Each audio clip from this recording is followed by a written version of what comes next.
Good evening, everyone.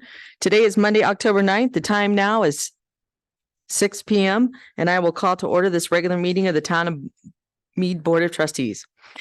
In accordance with the town's remote participation and remote meeting policy adopted by the Board of Trustees on March 13th, 2023 by resolution number 21-R-2023, remote participation will be allowed.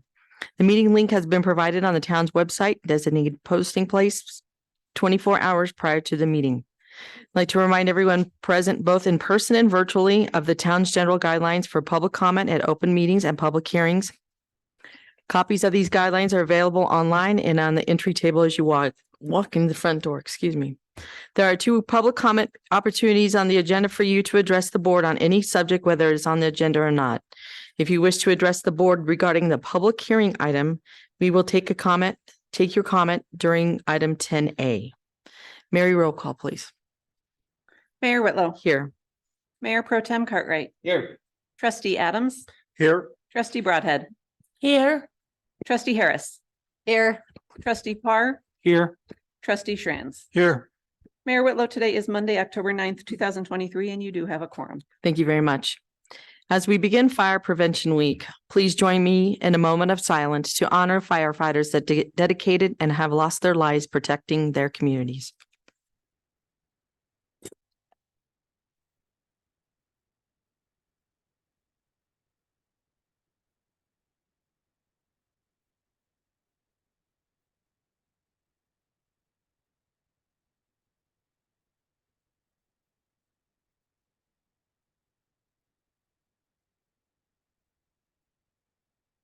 And thank you very much for your time. Please join me in the Pledge of Allegiance.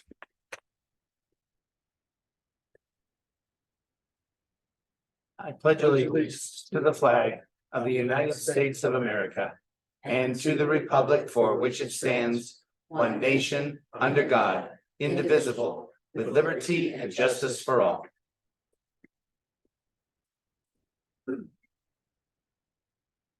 Thank you very much. Next, to review and approve agenda. Are there any changes to the agenda this evening?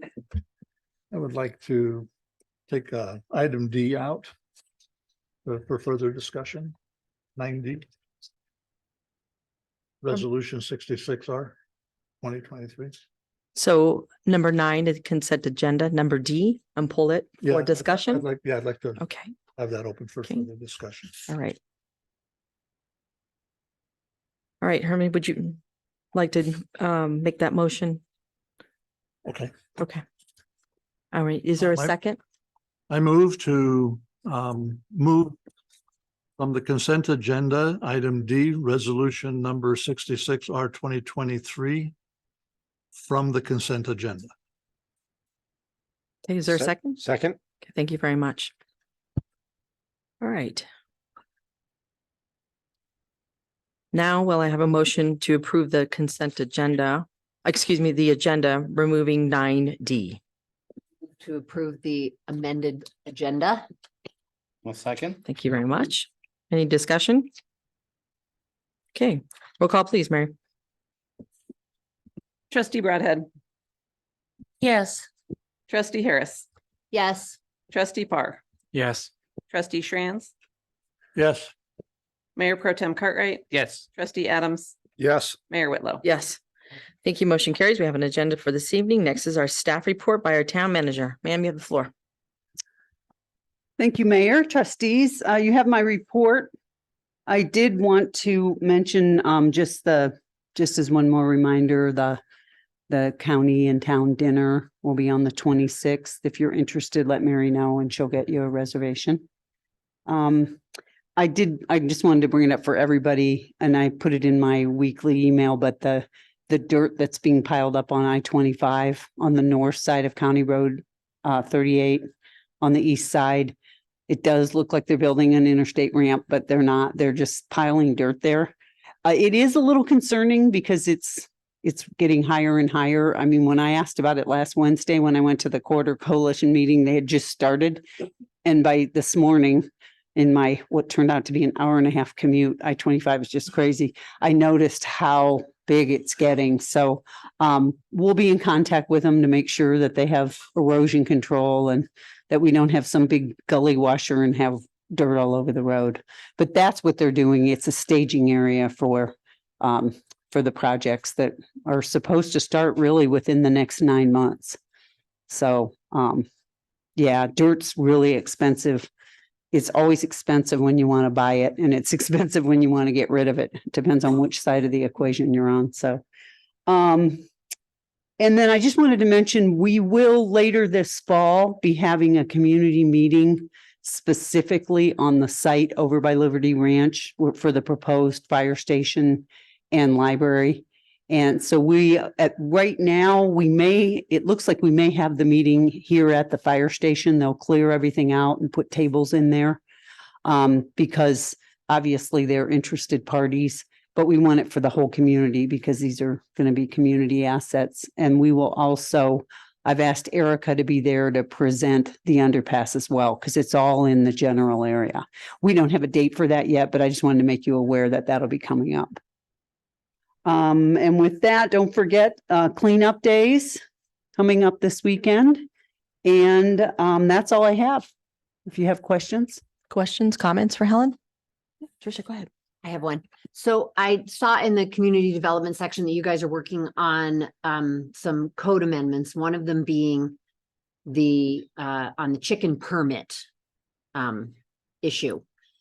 I'm also wondering if while we're at it and modifying that, if there is a way, because I know that currently it's 4 chickens per house. Is there a way to make that more respective of your property size? Does that make sense? Like, 'cause I've got 2 acres, 4 chickens is kind of like, I could do way more than 4 chickens, but I can see in a suburban, Sorrento, Yeah. whatever, 4 chickens would be plenty for a backyard of that size. I just don't know if there's a way, or if anybody even would agree with me, but I mean, we have so many large lots in Mead that it just makes sense to maybe make that a little more Generous for larger. Yeah. I I'll don't know. Yeah, I'll talk to Jason about it. Okay. I mean, and they can look at some research. The one thing, what we're trying to solve is an arbitrary number of permits. We're trying to get Yes. rid of that. Yes. And I'll ask him to look at it. But the one thing we really want to get these through. So we don't want to glom on too much more on it. But Okay. if it's a simple fix and it can be done, we'll look at it. Okay. All right. Anything else? All right, thanks. Thanks, Helen. Okay, next we'll move on to our informational item. The first one will be our 2022 audited financial statements by our Administrative Services Director, Mary Strutt. Thank you, Mayor and trustees. The audited financial statements for 2022 have been completed. You have a printed copy in front of you, and they were emailed out to you last week. As you'll recall, Sam Helwig from CLA came and spoke with you at the last meeting. His report is the printed report that's inside the front page of that. He did say that we passed our audit. And so those are our financial statements. And again, if anybody has any questions on the financial statements, we'd be happy to answer those questions. Otherwise, we'll move on to the budget. Does anybody have any questions or comments for Mary at this time? Okay, seeing none, please. Go ahead with the budget then, if you want to pull up the presentation.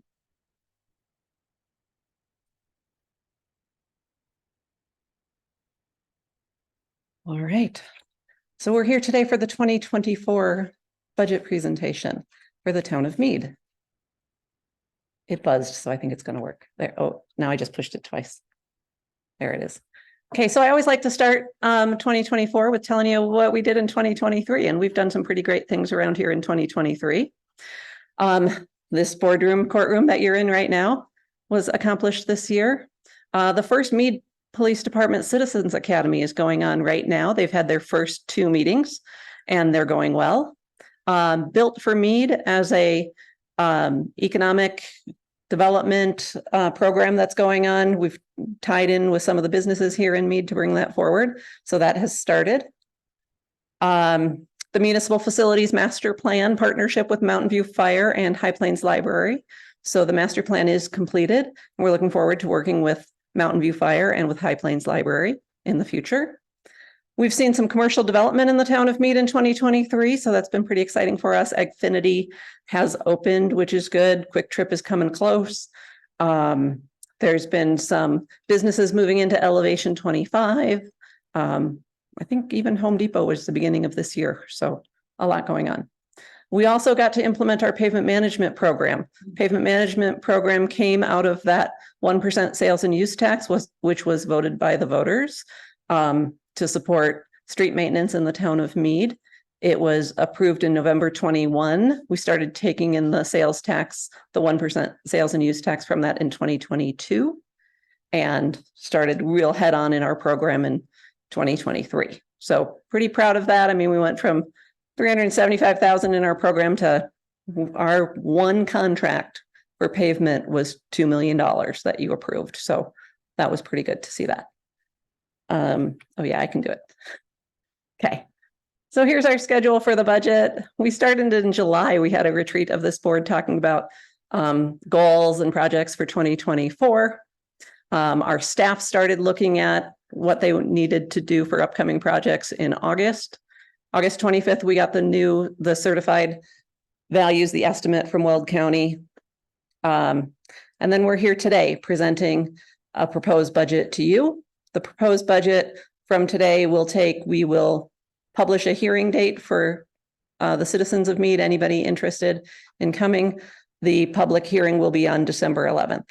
And again, that public hearing may be postponed or changed based on Proposition HH. Proposition HH is up for voters this November. It has to do with property tax assessed values, and it may affect our assessed values and how we budget for that.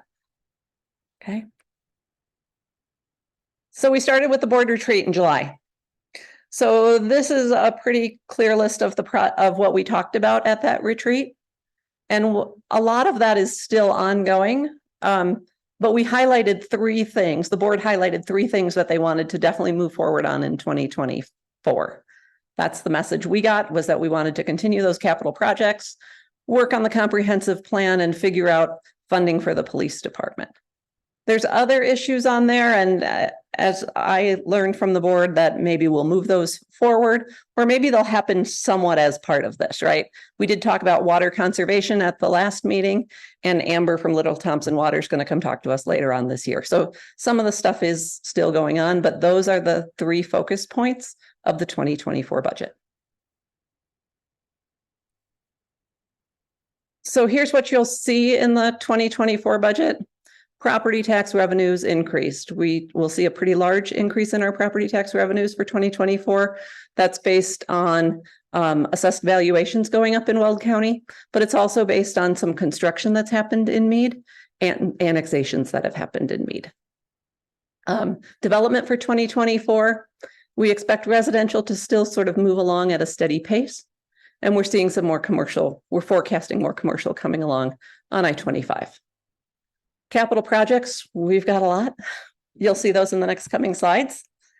We're going to continue to explore our funding sources, whether that's for the police department or whether that's for these projects. Again, there's some great things going on with grants here in the town of Mead that you'll see in our budget. And then staffing. So one change that we're asking for in the proposed budget is to add an economic development specialist. We've seen that Built for Mead program that Lorelei developed with Slate Communications went really well and was really well received by the businesses of Mead and the community, and looking forward to building on that program. Juneteenth holiday is something, with the board's permission, we'd like to add to the programs here at Mead. It started, Juneteenth was approved by the federal government 2 years ago. And about 2 years ago, about 20% of the municipalities in Mead celebrated and gave their employees off Juneteenth. This year, it's up to about 70%. So just to be competitive with our peers, we feel like that's an offering we should make to our employees. And then we're going to continue our strategic use of consultants, right? We're trying our best to keep our staff, lean and mean, doing what needs to be done.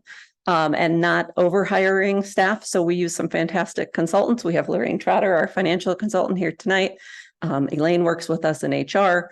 We've got a planning consultant who we may cut back a little bit in 2024 because of some of the development stuff we're seeing, and our engineering consultants who work on new projects.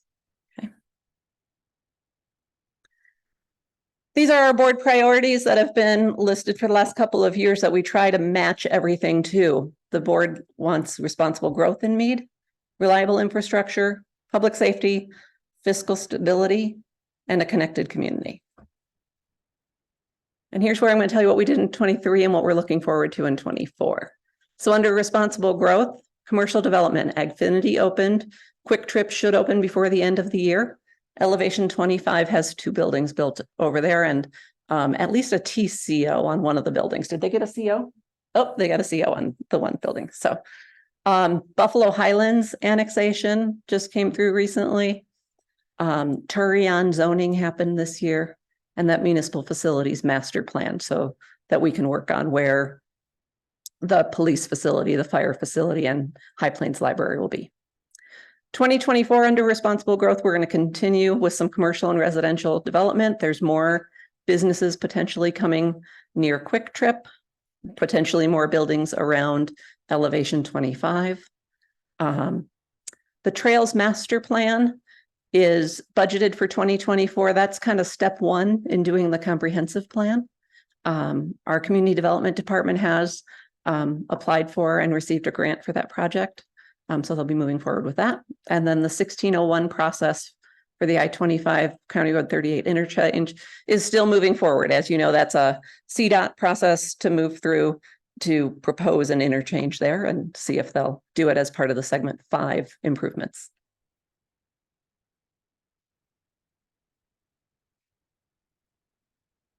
Stop. Okay, under reliable infrastructure, for 2023, again, our big hitter with 2023 was that pavement management program that really moved forward this year. Manny did a great job doing some big projects in some neighborhoods and even over in the business park. Park and playground improvements continue this year. There were improvements at Margale Park and starting on some at Liberty Ranch. And the Comcast franchise agreement, again, is an infrastructure improvement here with the town. Happy to see Comcast coming to Mead in 2024. In 2024, the big projects there, 3rd and Welker intersection, that's all been designed, ready to go. So we should see some construction there in 2024. Highway 66 pedestrian underpass continues to be designed, and we're looking for funding for that in 2024. Downtown alley and parking lot improvements, those should move forward along with the community center building in 2024. And then EV charging, it's coming.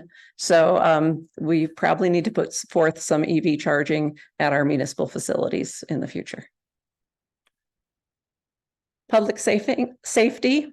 Here's another grant that we did, was that COPS hiring program grant that allowed us to hire 2 community policing officers. We hired the first officer under that program in 2023. And again, at the PD building, there was some evidence and some storage modifications. And then this room is part of our public safety improvements for 2023. 2024, the Safe Routes to School program, we'll see move forward along with the 3rd and Welker improvements. Police are going to be working on a strategic plan moving forward with the growth in Mead and with any facility needs. We'll hire that second officer, hopefully, cross our fingers, under the COPS hiring program grant. That grant does pay for 2 officer salaries for 2 years. And then we expect to facilitate Mountain View Fire with the construction of their new facility. They, as far as we know, they expect to start building late in 2024. For fiscal stability, I put up there a list of the grants that we've been getting, and I think it's impressive. And I think you all should be proud of what is being done there. And we are being good stewards of the people's money by doing this. And I kind of laugh at myself with the records management grant that I got for $3,000, right? But it was $3,000 on a $10,000 project. And in our Third and Welker projects, of course, our fantastic public works director, town engineer is getting $1 million from one person and 1.6 from another, which is fantastic too. Those are on $8 million projects. So relative, they're great. Chief just told me the other day that he got a grant from SURSA to go to some training. So staff continues to pursue those grants and be fiscally responsible. Some process improvements we've made this year: Civic Rec for the recreation program, Laserfish. We should be seeing our ordinances and resolutions through Laserfish late this year, early 2024. And Community Corps has expanded. They're doing building permits. We started doing building permits with Safe Built, and we've moved it into code enforcement this year. In 2024, we are going to have a board election in November. 3 seats are going to be up. So we'll want to, have a peaceful transfer of power here at the town of Mead and hopefully remain fiscally stable through that.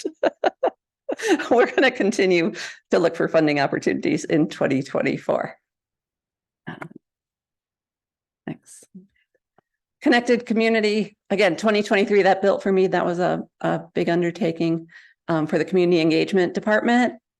Tree City USA, we've tried that for a couple of years, so that was nice to get that accolade this year. Community events this year have been fantastic, and we continue to work through the accessibility issues on our website. We are required to be fully accessible on our website by July of 2024, and we're getting closer every day and continue to move forward on that. 2024, we'll see the community center construction. Again, we'd like to see that economic development specialist, the Gold Star Memorial moving forward, and additional wayfinding signage. Okay, so that's the words. Now we're going to go. Would you move it for me? Now we're going to go a little deeper. Let's see. Whoop, there. So now I'm going to just briefly give a quick overview of a couple of our funds, and then Lorraine's going to go into all of them. But this is our general fund revenue. It's got 5 years of history plus 2024. And I just wanted to show you that. If you see the key at the bottom, the lowest level there is property taxes. And you'll see they've been pretty steady for about 5 years, but you can see a pretty big jump in 2024. That again is those assessed values and the annexations and the commercial development. The next one, the light blue, is our sales tax. That does not include the street improvement fund because this is our general fund. The 1% to the street improvement fund goes separate. So this is just our sales tax. In 2018 is when that Wayfair ruling came across. So 2019 is where we really started getting sales tax from remote sellers. And so between remote sellers and COVID and development coming to Mead, we saw a pretty good increase in our sales tax in 2020, 21, 22, and 23. It's stabilizing a little now in 2024. The other things you'll see is building use tax and building permit fees, the yellow and the orange. So those went up in our big years of 2020 and 2021, and they've gotten a little smaller these last couple of years. Okay. Go ahead, next slide. So what do we spend our general fund on? This is a chart of our general fund expenditures by department. Okay, so I wanted to show, we did talk about police funding in the retreat and that we may need to look at police funding and how to do that in the future. You'll see that they do take up a pretty good chunk of our overall budget. The other kind of maroon orange color, the non-departmental, I did include transfers. That's it's separate in our budget that's printed out, but in here I included it. A big transfer going out is our revenues are in pretty good shape. So we do take excess revenues and transfer them to the general fund. From the general fund to the capital improvement fund as a savings account to pay for some of these projects. And the transfer that you'll see in the budget when Lorraine presents is a little over $2 million. So that's what brings that chunk up to 27% there. Next slide. Here's the street improvement fund. So if you haven't looked at how much we got in the street improvement fund, here it is. It's pretty good. That first year, again, the lowest level there, that green down at the bottom is the 375,000 that we transfer each year from the general fund. We promised the voters we would do that, and we have been doing that every year. The light blue is the highway user tax. That highway user tax comes from commercial vehicles use tax. We get a part of that. Since it is supposed to be used on road maintenance, we thought it should go to this fund too. The orange is the 1% sales and use tax. And then this year, the gray up at the top is building use tax from permits. And in 2023 and 2024, you'll see that orange and that yellow in there that are just pretty skinny little lines. The road and bridge tax, or the orange and green, road and bridge tax and the motor vehicle registration.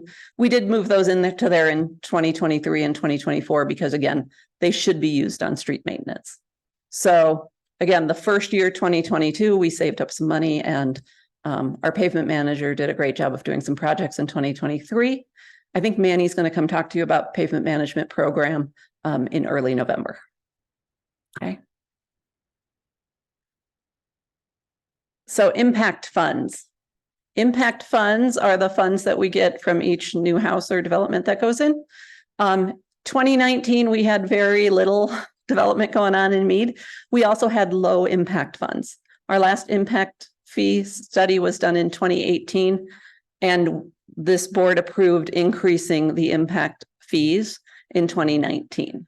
So between the increase in fees and some building that's gone on in town, this has really gone up for a couple of years. 2020, you can see, and each of the 4 funds are listed there: municipal facilities, transportation, police, and parks and rec. 2021 was our banner year with building permits. 2022 came down a little. 2023, we're estimating a little lower. 2022 had a little more commercial in there, is why it was higher than 2023. And 2024, that's our budgeted amount. I want to show you the next slide to put some numbers to this. This will give you the residential building permits that we've done. So 2021, when that number was so high, we had 333 building permits that year for residential, in addition to some commercial development going in. 2022, there was only 101 building permits issued.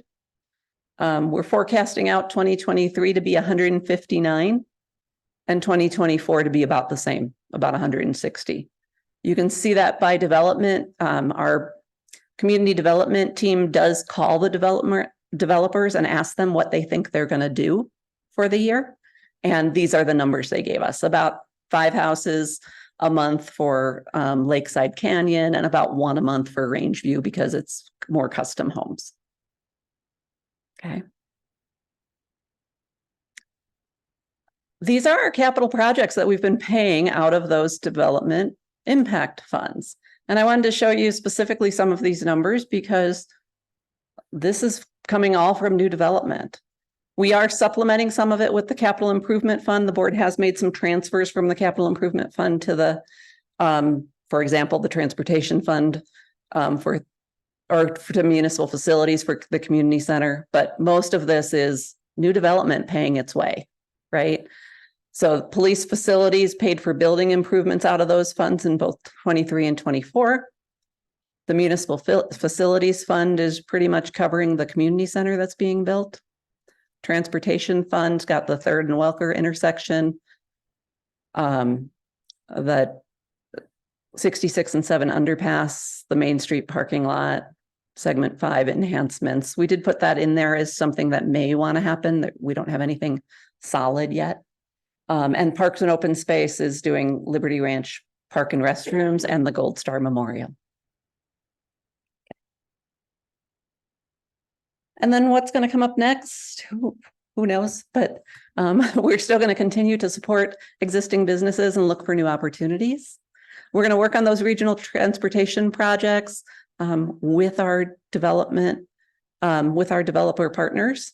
I-25 expansion of segment 5. We hope to see that coming in the next several years. County Road 9.5 High Plains Boulevard. Again, that'll be built by development. Highway 66 pedestrian underpass funding.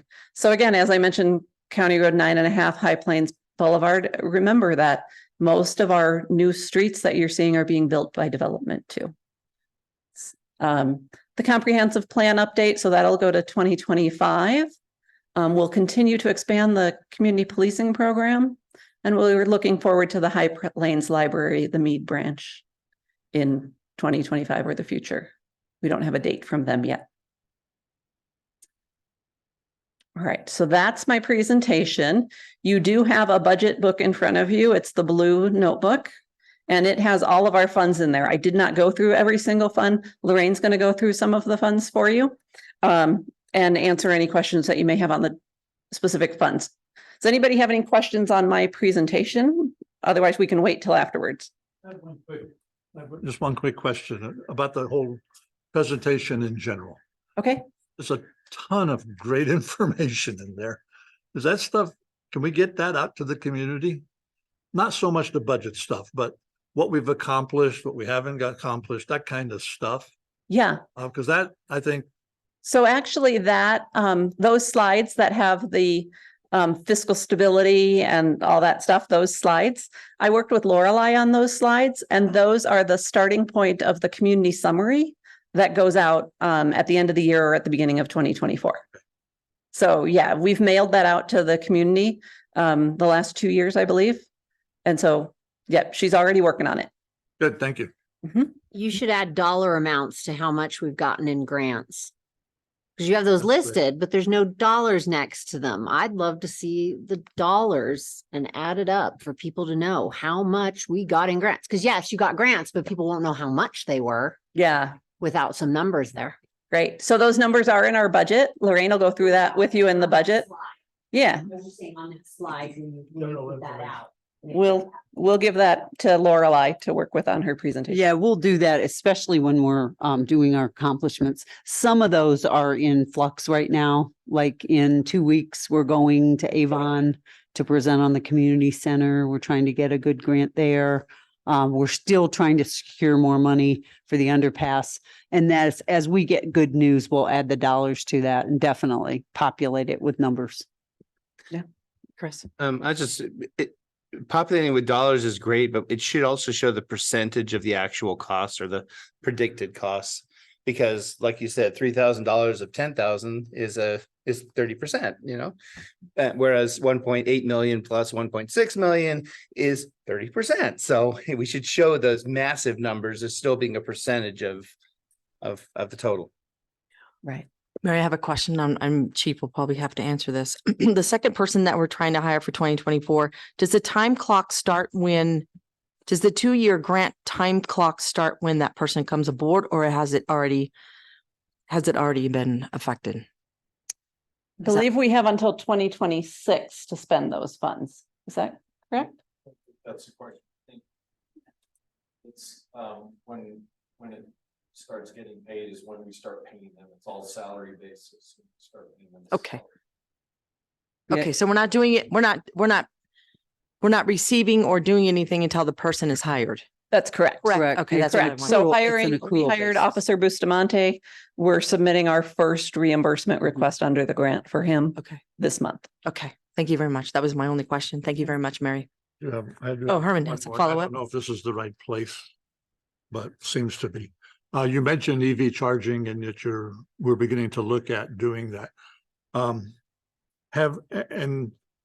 Have we looked at or communicated with United Power? Because I've done EV charging in my home, and United Power provides a hell of a rebate for doing that. I don't know if they do it for municipalities or not, but I got $500 back of a $600 installation. So that was significant for me. And they seem to be doing it to anybody who uses United Power. Yeah, we are looking at, we've been talking to vendors, and we will be coming back to the board with the whole picture. There are different rebates. We have talked to United Power. They've kind of worked with the state on I can't remember if it's $6,000, but they have this rolling fund that we would apply for, but we've definitely talked to United Power and the state. But that rebate for home chargers is really good. It almost covers the whole cost of it. And as part of our, the grant applications, all these new buildings have charge stations built into them. So we have to have at least 2 at the community center. When Erica built Public Works building, we're ready for, they've wired up. So, it's coming. People have asked me, like when I'm out I was out in the parking lot today and I was talking to some people on the playground and somebody asked about it. Are we going to put charging stations in here? So we're looking at it. We'll come back to the board with the costs. It's pretty much the way things are moving. So. Okay, anything else for Mary? Okay, thanks, Mary. All right, so Lorraine Trotter, Professional Management Solutions, is gonna go over the budget. Thank you, Mary. Hello, Mayor and trustees. I'm here to go through the line items of the budget because that is how we have to budget. I really appreciated the fantastic presentation that Mary gave that shows conceptually where these projects are grouped together, and that's very, very helpful. This budget does comply with the state budget law that has to be submitted to you by the town manager by October 15th, and so you're a few days early here. And then it does include all the items that are required under that law, including the enunciation of how much of a mill levy you're going to be charging, which is the same as in the past. And it is a balanced budget in that none of the funds are budgeted to go into the red. You have 2 other component units, which are part of your reporting entity, Mura and the GID Elevation 25 that have already met tonight, and their budgets were provided separately to them, but they are technically part of the town of Mead. If you start with page 1, I'll just give you a brief overview of this, and it shows you, I like to look here, the types of funds that you have. You've got the general fund, which all governments have, and it shows what the beginning fund balance would be at the beginning of 2024, if our estimates are correct for the ending of 23, which is still in progress, of course. Revenues coming in, expenditures going out. The rest of the money that would be the net increase there is being transferred out as well. As Mary mentioned, most of that going to the capital improvement fund to keep your ending fund balance at the same amount that the year started with. Then you have numerous number of special revenue funds where you have revenues that can only be used for the purposes for which they were approved. And so in the street improvement fund, you've got the sales tax that was approved by the voters just for the street improvements. Conservation Trust Fund is the lottery funds that come from the state of Colorado. They could only be used for park construction, parks and certain recreation programs, purposes, not programs. And then you have several impact fees. And 4 of them are still active. So you've got the police impact fee, the municipal facilities impact fee, transportation impact fee, and parks and open space impact fees. And those are meant to have development help pay for itself by putting money by charging them money to develop so that they can support the increases in your infrastructure and facilities that are needed because of the growth. The downtown and storm drainage have finished up this year, but they're still in this budget because we do show you 2 years of actual. In 2021 and 2022 still had those funds active. Art in public places is also finished as of 2022. That was then the capital project fund is another fund type. And this is one that you're in charge of. It's not special revenues designated for that. It's monies you've put aside for future capital needs, current and future. And then you have an enterprise fund, which is run like a business as opposed to a government in that it sells a service of collecting and processing sewage. And its customers are the ones that pay the revenues primarily for that fund. So let's go with the general fund on pages 2 and 3. I'm sorry. It shows you all the revenues and then a summary of each department on page 3. So just glancing down the right-hand column of page 2 at the revenues and kind of comparing them with what past years were, that first revenue, the property tax, is the one that Mary pointed out. It's going up quite a bit. Right now, the preliminary assessed value estimates that came from Weld County are that the assessed valuation in Mead is going up 89% over last year's. This budget reflects an 82% increase because we moderated that a little bit as people have a chance between now and December to contest their assessed values, and perhaps some of those will go down. And then Proposition HH may impact that in some way as well. But that's a big increase in property taxes. Sales taxes are steadily climbing, as Mary mentioned.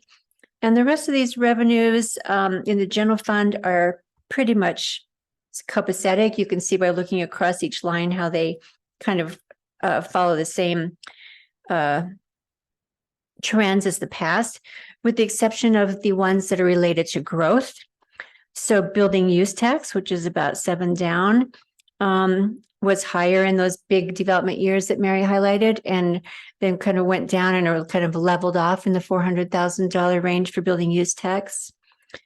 Same with the new development charges, about 2/3 of the way down the list, 0113, 4310. They have kind of settled down at around 250,000 for this year. Down near the bottom is one of those grants that goes into the general fund, the Main Street grant. We're looking at 100,000 for that. And then police grants at the top of the next page. And that's again for the second police officer, mostly also for some training post grants. And then your interest is a good one to look at, because look, in 2021, it was paltry $4,000, and now we're looking at $54,000, partly because of the interest rates finally coming out of the 0.01%, but mostly because of the actions we took to move your money into the local government investment pools, where they're getting much better interest rates than they had been in some of the previous investments that the town had, and in the checking and savings accounts that they had been in largely before. Metro district payments are based on the agreements with the metro districts. Mary has a forecasting chart that shows each one of them and how much they're going to be. We look at their assessed valuation and where they're going, what they owe you. And then the next section on page 3 shows the expenditures by department. So if you want to view them all in total, they're right there listed out for you. There's individual pages that follow with each one for their various line items. The second to the last section is that other sources and uses. And the big negative numbers are those transfers out to other funds of the towns. So the 375,000 is the one that's going from the general fund to the street improvement fund that Mary highlighted as being a promise made to the voters. And then the transfer to capital improvements is moving whatever is left to the capital improvement fund, so that your ending fund balance we looked at back on page 1 is the same that you started the year with. And if I may, those expenditures by department is that pie chart that was up that you looked at, right? Where it says 27% was the police department, 27% was the non-departmental plus the transfers. Yep. So moving on to the individual departments in the general fund on page 4, we've got administration. And the various changes here, the salaries and wages have gone up a bit. No changes in staff numbers in this department, as you're familiar with the pay plan and the needs there to attract and retain good employees. Repair and maintenance is being budgeted at 20,000 in as is our custom, but it's this year's 12,000. It's been under that each of the past 3 years.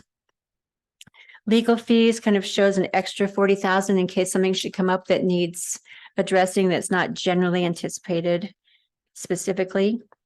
And so that takes care of the general of the administration department. Board of Trustees on page 6. The main things that have changed here are adding a little extra to the furnishings line item, which ends in 5212. In case you need more things for this room as you start to use it more and want to make any additional purchases.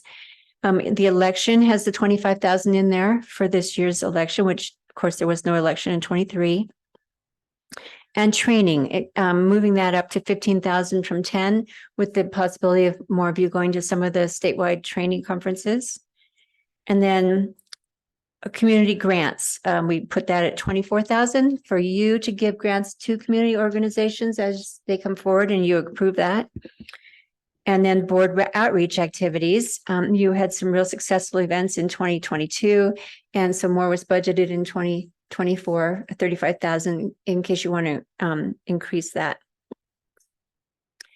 The police department, you'll see the general trend in the salaries of sworn police. There's no new positions added to this department for 24.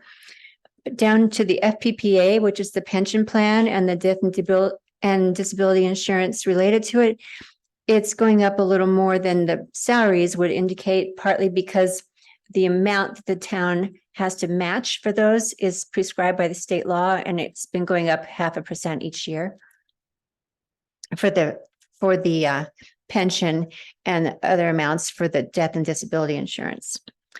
But speaking of insurance, down in 5320, property and liability insurance is a big increase here.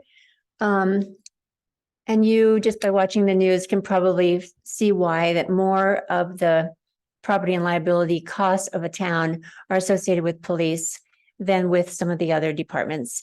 And so this year we reflected what was on the itemized statement of the CIRSA proposal, and there's just more lawsuits and more liability in that area. Contractual services, that's gone up a bit, 5343. That's intended to do some training for officers, and there was an associated grant in the revenues from the police officer training. Down second from the bottom, you'll see vehicle lease expenses. You might have noticed it somewhere else earlier in this also. When we looked at the audit report a couple of weeks ago, Sam from Clifton Larson Allen mentioned that this was the first year, 2022, the audited year, when we had to institute a new way of tracking leases. And it's called the Governmental Accounting Standards Board made you put out a pronouncement number 87 that has to be reflected. And so there's more costs shown in a budget for items that are leased as if they were being purchased and leased, but then they reflect our revenue to offset the purchase. So the idea is to put them onto your capital list. And so they have to show purchase to do that. So that's one reason why you'll see leases throughout this budget that may look odd to you or different from before.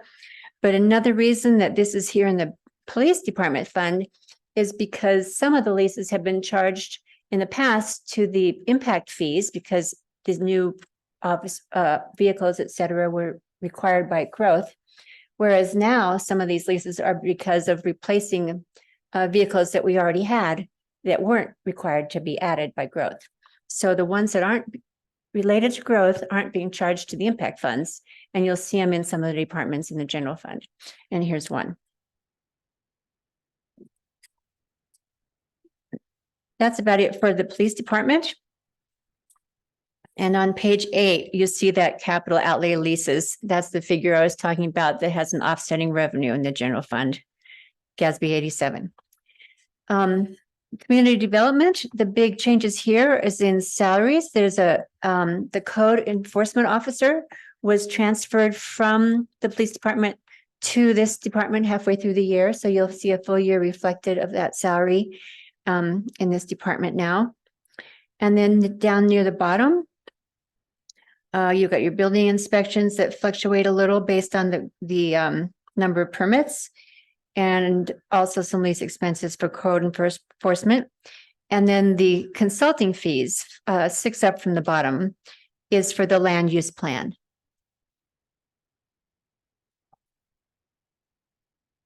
The next page, 10, is zeros now for 23 and 24, because we're now charging all those expenses to the new fund that's sales tax supported, along with a transfer from the general fund for street maintenance and improvements. The Parks Department on page 11 is pretty much the same as the previous years, with the exception of the capital outlay, second from the bottom. And this in 24 budget includes 2 mowers with baggers for that department. Page 12 is the Public Works Administration. And again, this is pretty similar to the past year until you get near the bottom and you see those leases. That's for vehicles that aren't related to growth for the Public Works Administration staff. Municipal Court is about the same from budget 23 to budget 24, no changes there. Community engagement, generally similar to this past year with a couple of exceptions. And first is in salaries, and that is the economic development specialist position is added to this department, as Mary mentioned. And then, so all of the salary related line items reflect increases based on that new position. And then down near the bottom, there is an additional $25,000 put in for capital outlay for wayfinding. The non-departmental is where we show those transfers that Mary mentioned that I've already pointed out. So those are the 2 that are in the 2024 budget. Near the bottom there, transfer to street improvement fund and the transfer to capital improvements. And then also things that aren't specific to one particular department. There's 50,000 budgeted for capital outlay and 100,000 for special projects and 148,900 for broadband, which would be the same as this year, essentially.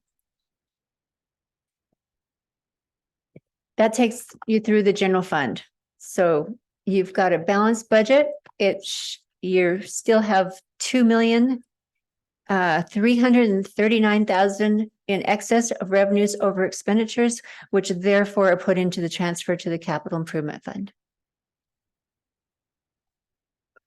We always look at what your fund balance should be, and we talk about you wanting to have enough to run the city, run the town if something bad were to happen and your revenues ceased. And so with the $6,673,000, that's about 2/3 of the expenditures. But all those expenditures aren't general operations. There's all that capital and special plans and consulting and whatnot. So you've got a good fund balance that would cover you for what you need to do should something go awry in the general fund.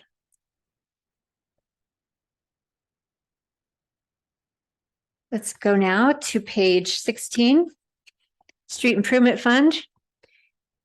And you see it started out in 2023, as Mary mentioned. And by the end of 23, we're expecting it to, it started out in 2022. By the end of 22, it had a $2 million fund balance. And so in 2023, you started really being more active in what you were using it for, and had total expenditures estimated to be 3.2 million. That's on page 17. And next year to have even higher expenditures on the streets, putting to good use those monies that are coming in. When you look at the revenues on the top of page 16, you see the sales tax continuing to go up and those other minor revenues that still account for like another 600,000 altogether. And then you see the salaries. Salaries will be going up. There's been a movement of about 40% of one of the construction inspectors from Public Works admin over to this street improvement operation due to the slowdown in construction. The big items here on page 16, the asphalt and street patching in the middle of that expenditure is 2.3 million. That shows a big $500,000 in addition to what was done this year. Happened to all of what was done this year, plus $500,000 more is what I should say. And when you look at the bottom of page 17, you'll see a lot of significant changes. And starting near the bottom of the middle of that, it says in 2024, talks about the engineer being moved, repair and maintenance is for guardrail repairs and tree abatements, asphalt and street patching, safety equipment, engineering fees for the County Road 38 deck repairs, and additional monies for contingency and special projects that arise during the year. Those additional monies are the last two line items, contingency 100,000 and special projects 50. Conservation Trust Fund. In 2023, there was 98,500 spent on Margill Park improvements. And in 2024, there's another 30,000 for park furnishings budgeted. That's a special revenue fund. It can only be used for parks and certain recreation items. Police Facilities Fund. This is your impact fund for facilities needed because of growth. And you've got 35,000 budgeted there for improvements to the police building as needed. In 2023, there was money budgeted and spent there as the public works left and the police department kind of regrouped in there and repurposed the building somewhat. Some more of that may be done in 24. And then you have those lease expenses. And these are for the additional vehicles that are caused by growth. So much of the leases, many of the leases for police are here in this fund. Municipal facilities, starting the year with $4 million. That's a very healthy fund balance, but you've got a lot of projects. You see another 900,000 in impact fees forecast and another 204,000 in interest earnings. So that's good. And then these other sources, there's a $500,000 there for a DOLA grant for the community center. Down in the expenditures, you see the community center is the big item on the page 20, 7,675,000. And then going over to page 21, you see that 2.5 million coming in from the capital improvement fund to help offset that expenditure for the community center. This budget forecasts spending down the monies in this fund because you've been collecting these fees, you have facilities that need to be built, and you've got a big one that's budgeted to be built this year using them. So the timing is good and it brings it down to 90,000 at year end if everything goes as planned. Downtown and storm drainage will skip by because those closed out as of the end of 22. And those impact fees are no longer separately collected. Transportation fund. This is where you can really see those impressive grants that your staff has got, as Mary mentioned. So looking in the revenues, you see all these grants from CDOT for the safe routes to school, the underpass, this bridge, that bridge, the third and Welker, and then from Caraveo, a federal grant, and DOT underpass. So you've really got some impressive grant writing going on, some impressive presentations being made, and you should really take it as a feather in your cap that when these state agencies view a grant from Mead, they are willing to grant it. You know, they feel like you can handle it and that you're going to comply and that everything is good in good order. And so there's a lot of cities and towns that apply for these, and you've captured a lot of them. So that's very impressive. The capital outlay down below kind of dovetails with what those grants are for up there. And you can see them listed out. I won't read through them, but I'll give you a minute to scan down and see how many projects there are that hopefully to be done next year. As with any construction project, things come up and there's reasons why things can't all be done as planned, but we want to budget all of those projects so that should you be able to plow forward, you've already got the money in the budget. No transfer in or out from this fund in 2024, our forecast. Parks and open space. So here there's another grant showing for 2024, and that's the grant for the Trails Master Plan. And the first item under expenditures, planning and consultants, is 325,000 that will be the project that's partially funded by that grant. You've got other capital outlay for Liberty Ranch and Gold Star Memorial and electricity. So at Mead Ponds, that ponds didn't show up there. And then here's another example of where you had a fund balance of over $1 million. And it was from these impact fees that were collected. You've identified projects, you've gone and constructed them. And by the end of 2024, it's anticipated that you'll have a small fund balance of 25,000. And that you will wait until those are built up again and there's other needs caused by more growth and do other things. Capital Improvement Fund on page 28. Sorry, the Art in Public Places was closed out at the end of the year with the last statue, the art at Highland Lake. Capital Improvement Fund, you've got around 4 to 5 million at the beginning of each year. You're building that up with these transfers from the general fund. And then as of late, instead of building projects in these funds, money's been transferred to the various impact funds where other monies are resting to do transportation or municipal facilities or whatnot from those impact funds. That brings us to your last fund, which is in this book, which is the sewer fund, and that's your enterprise fund. And you can see here, these revenues are fees for services. The people who use the goods and services, in this case, services of a sewer fund, are the ones that are generally paying for it. So your revenues are coming in from the user fees, your utility billing, and some interest earnings.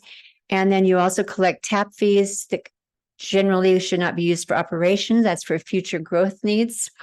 And then all your operations and maintenance costs are shown down below. And they continue to be similar from year to year. You can see certain years had repairs, like the second from the bottom. There were higher repairs estimated for 2023 than are estimated for 24. And going over to page 30, you see in the middle there, the capital outlay items. So for 2024, there's $250,000 budgeted for a digester blower.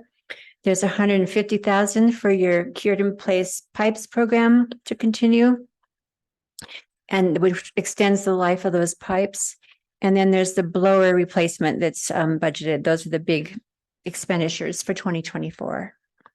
And with that, you'll look at those bottom line ending funds available for this fund bubble along right around the rate. So you've got an operation that seems to be running smoothly and things are getting done, but there's no big up and down with your bottom line. The last page shows the approved positions for the year and how they're budgeted in the various departments. And with that, I'll be happy to answer any questions you might have. Lorraine, thank you very much. Every year gets better and wow. Yeah. Questions, comments, Lorraine? Wow. Thank you very much. You're welcome. Appreciate it. Good night. Thank you, Mary, too. Thank you, staff, for putting everything together and all the directors for putting the time into the budget. Takes a lot of time. So thank you very much. They really do. Yeah. It's great. Thank you very much. Okay. Okay, next is our proclamation for Fire Prevention Week, and I've asked Trustee Parr to read the proclamation for us tonight. Fire Prevention Week, October 8th through the 14th, 2023. Whereas Mead is committed to ensuring the safety and security of all those living in and visiting our community. And whereas fire is a serious public safety concern both locally and nationally, and homes are the location where people are greatest risk from fire.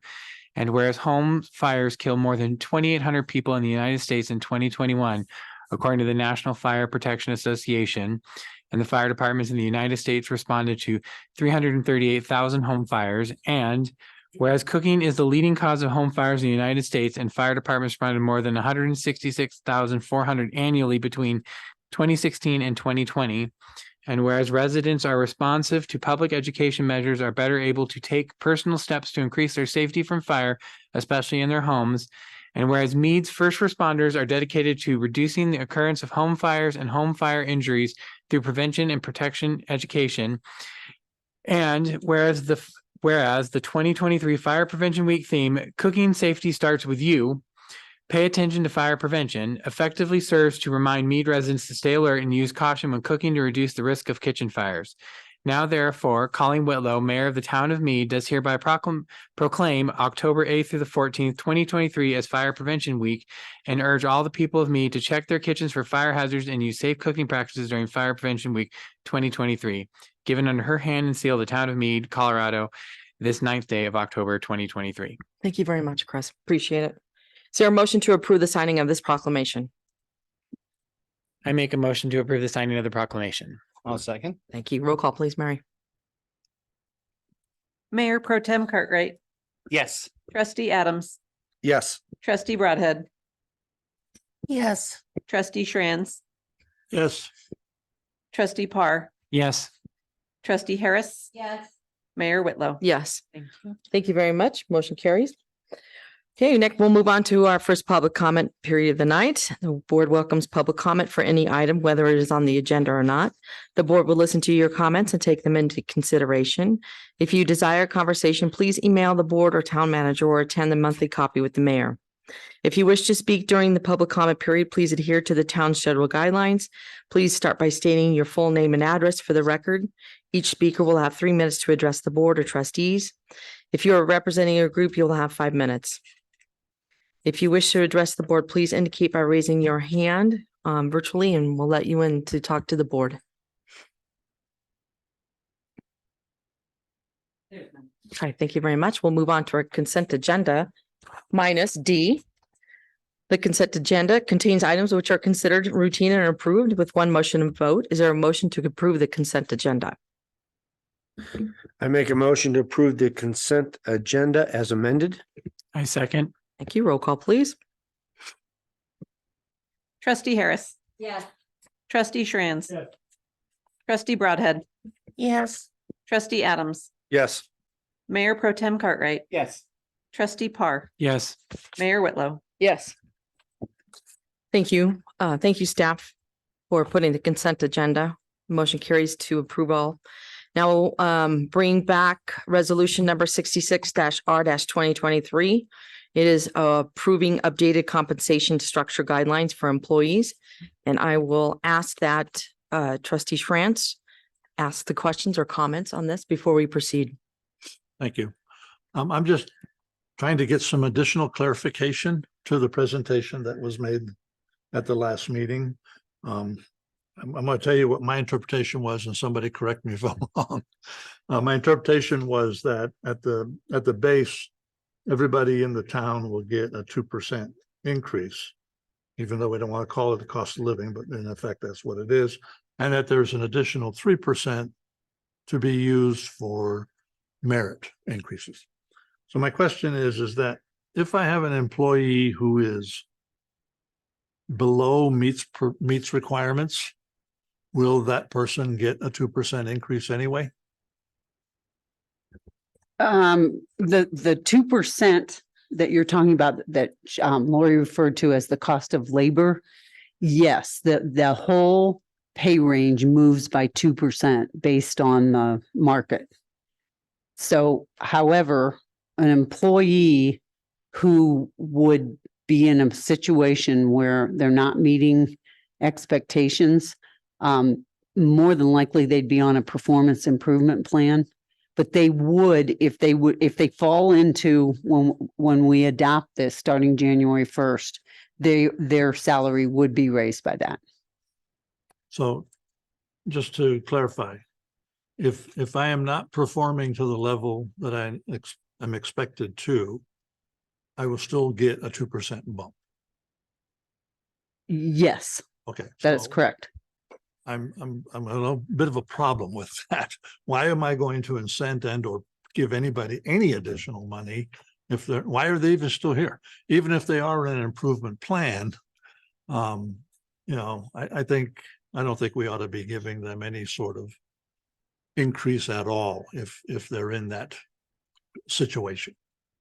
I remember when you asked this and she specifically said that if they are on a performance improvement plan, they will not get that 2% until they get up to performance. She said that. I remember her saying that. Okay, well, and that we can do Because that. Herman asked that the last time. Yeah. And that was her clarification on that. That if Okay. they're on an actual performance improvement plan, they don't get it until they get up to par. Okay. Thank That's you. what I remember. No, you're right. Thank you. But that's, I mean, that's, like I said, I am not in favor of rewarding anybody who is below par regardless. Okay. Okay. So that was my only question. That was a clarification. I wanted to make sure I understood that in the presentation that was given by Okay. Ms. Graves. And that's important to know as we implement this, because if we were in that situation, I'll make sure that that doesn't get processed. Thank And that's a good suggestion. Thank you. Chris? That brings up another question. What if the person's at the bottom of their category and the 2% moves them into a lower band? But not getting that 2% would move them into that lower band. Then they would no longer be in the same compensation structure. Yeah, but what I'm hearing, and I believe that Lori confirmed, the person would basically be frozen. I mean, not a frozen person, but their salary would be frozen and subject to performance standards that are in One the, of two things is going to happen. Yeah. Either they're going to improve and get out of that situation, Yes. or they're going to go on. Right. exactly, Okay. exactly. All right. Thank you. Herman, anything else? No, that was it. Okay. Thank you. David? I was just gonna ask, I don't know if it's appropriate to ask, but do we have any staff that is on a performance plan? I'm not sure if I should answer, but the answer is we don't. Okay, any other questions or comments? Deb? I am saying it's a cost of labor. And they're on a performance. I still think they should get the cost of labor. They may not get a merit raise.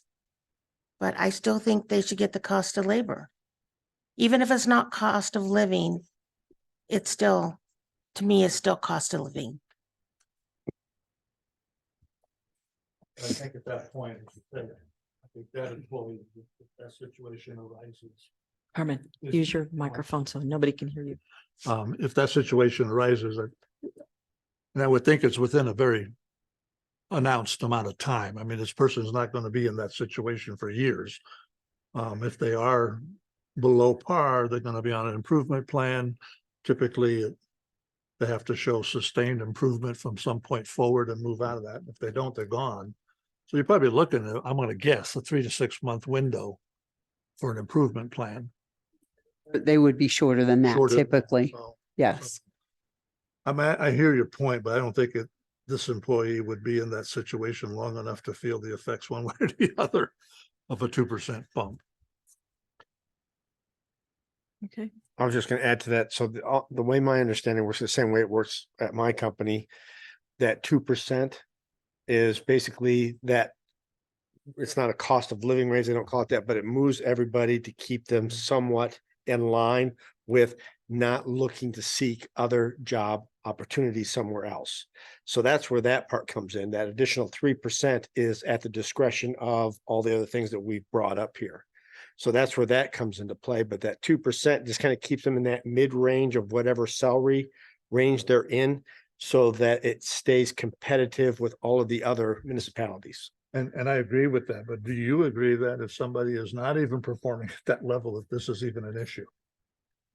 Not on the 2%. I understand. I agree with the 3%. The 2% is if they don't have that next tier or whatever, and that's to say, they do go on a performance plan and it is effective to put somebody on that and they rise to that level, then we've got a better employee. But if they don't, and they go, well, I didn't get that 2% raise, I can go down to Firestone and work for them.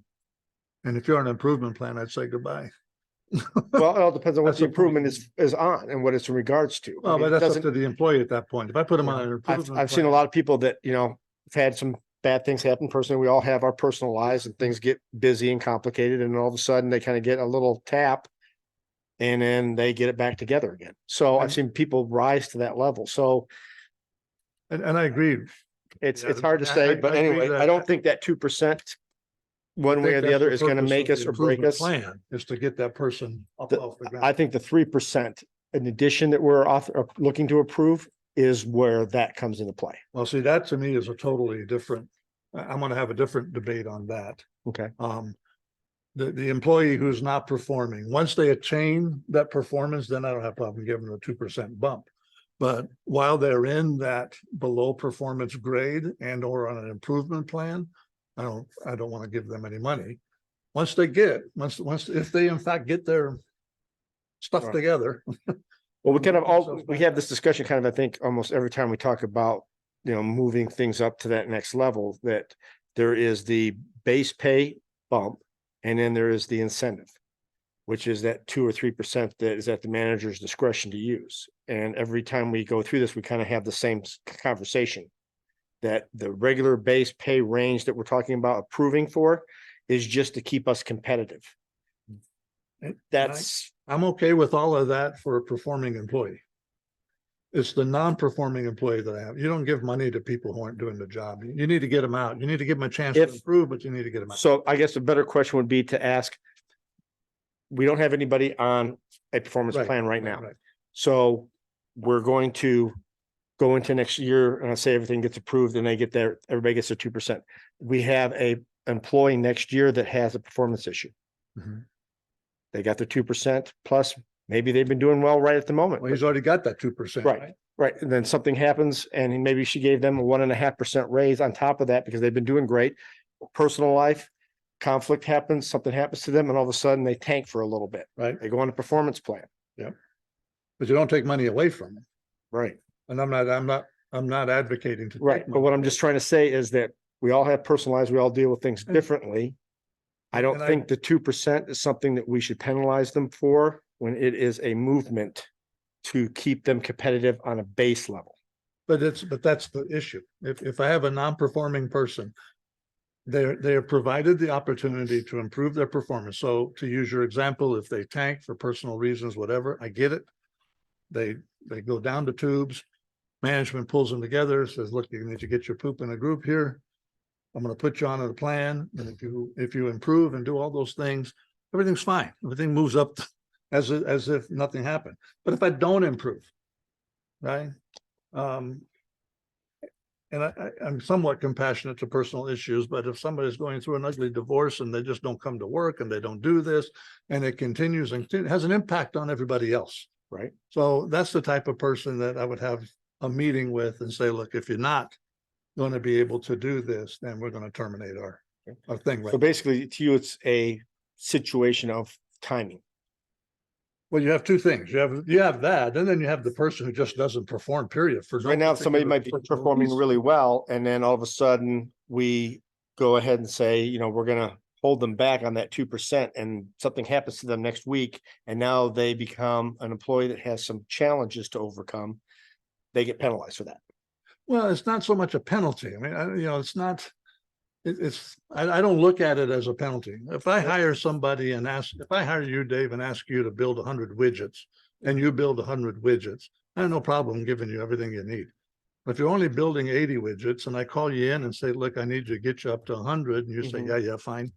And you don't get it to 100 at some point in time, you're impacting my business. Right. So I'm not going to incent that. I'm not going to say, let me give you. But they're not getting the incentive because they're not getting anywhere of that 1 to 3 additional percent that maybe some of my coworkers got because they were okay. And if they don't change during that 2 or 3 month performance plan, then probably next step progression would be to have them move on.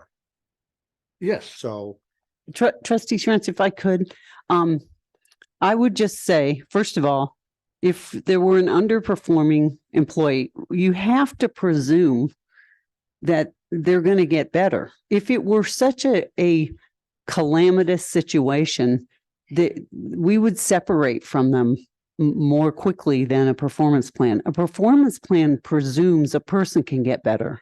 And we do have short timeframes.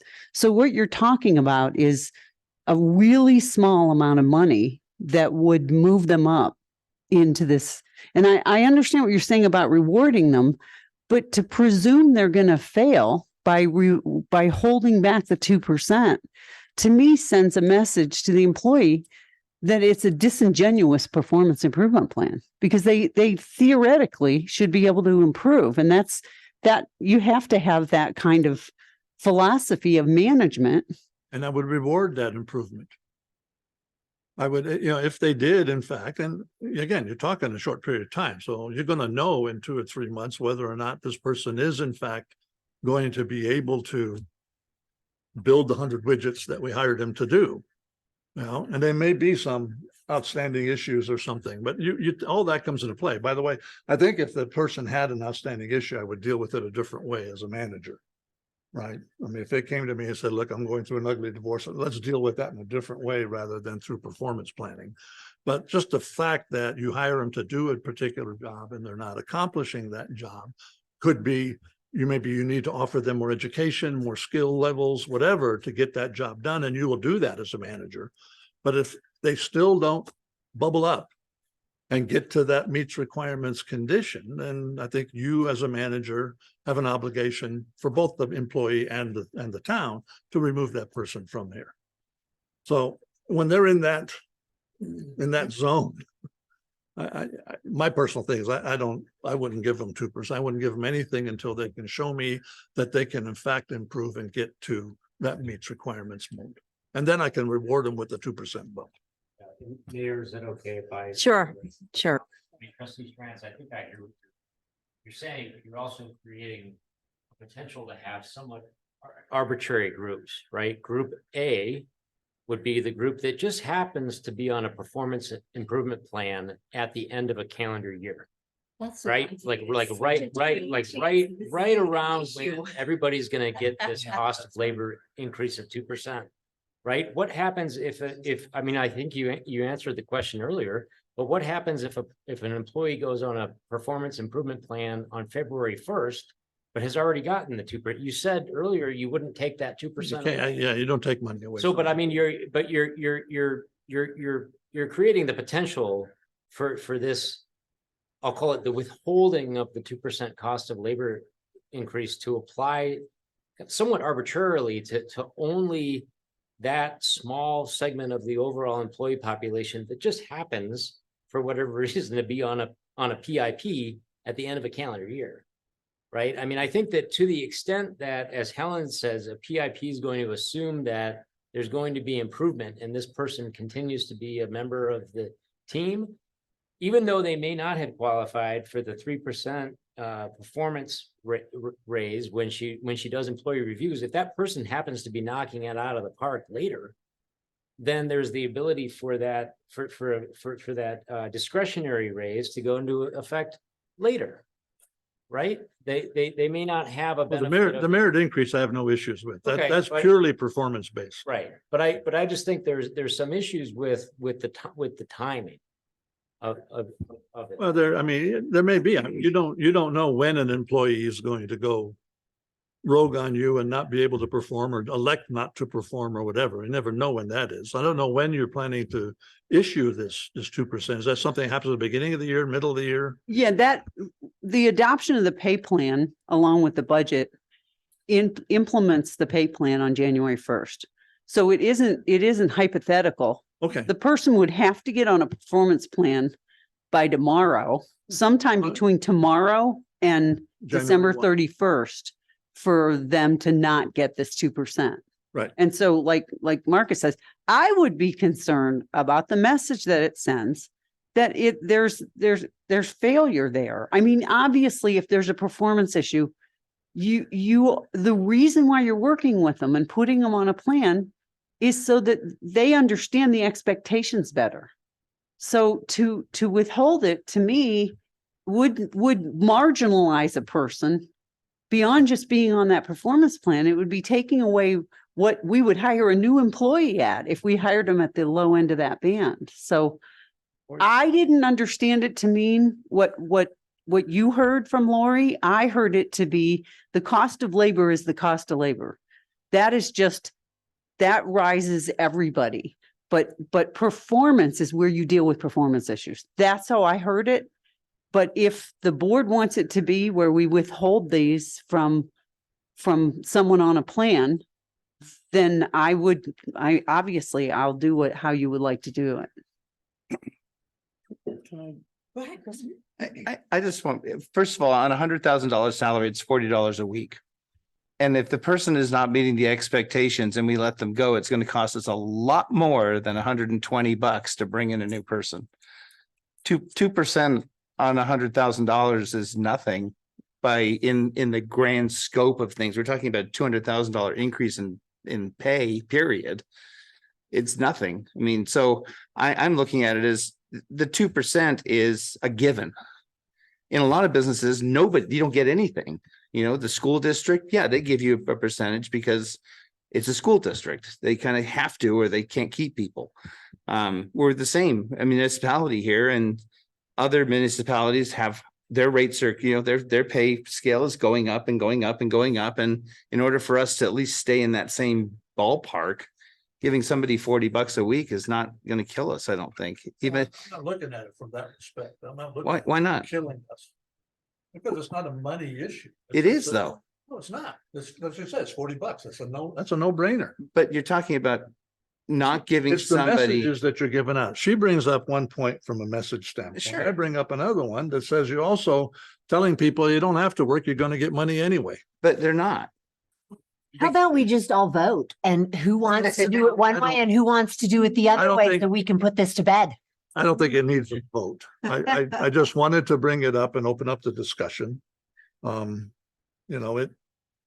It's something that's near and dear to me because I've been in management for a long time and I know how I've handled employees that haven't performed. And that was my only point and to your point, we have no non-performing employees, so it's a non-issue this year anyway. Sure. But I wanted to just understand what the logic was that was going to go forward.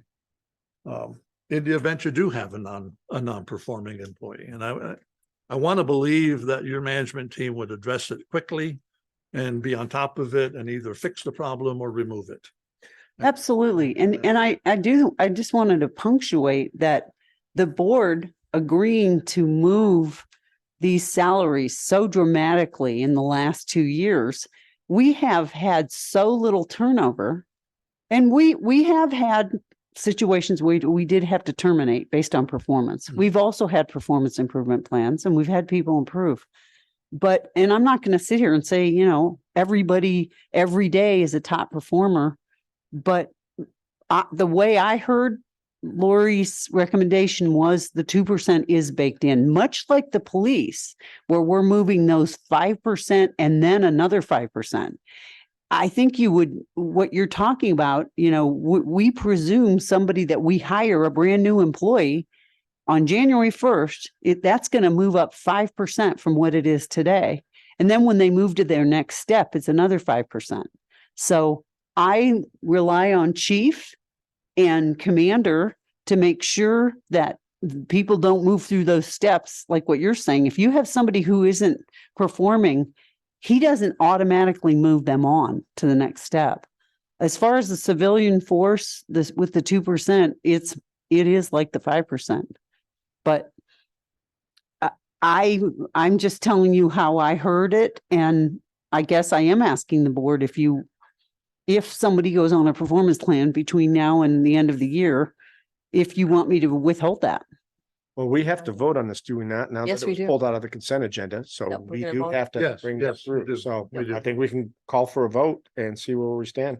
All right. Okay, but I'm just saying, I will just point out that I distinctly heard her say that if they're on a performance plan, they don't get that 2%.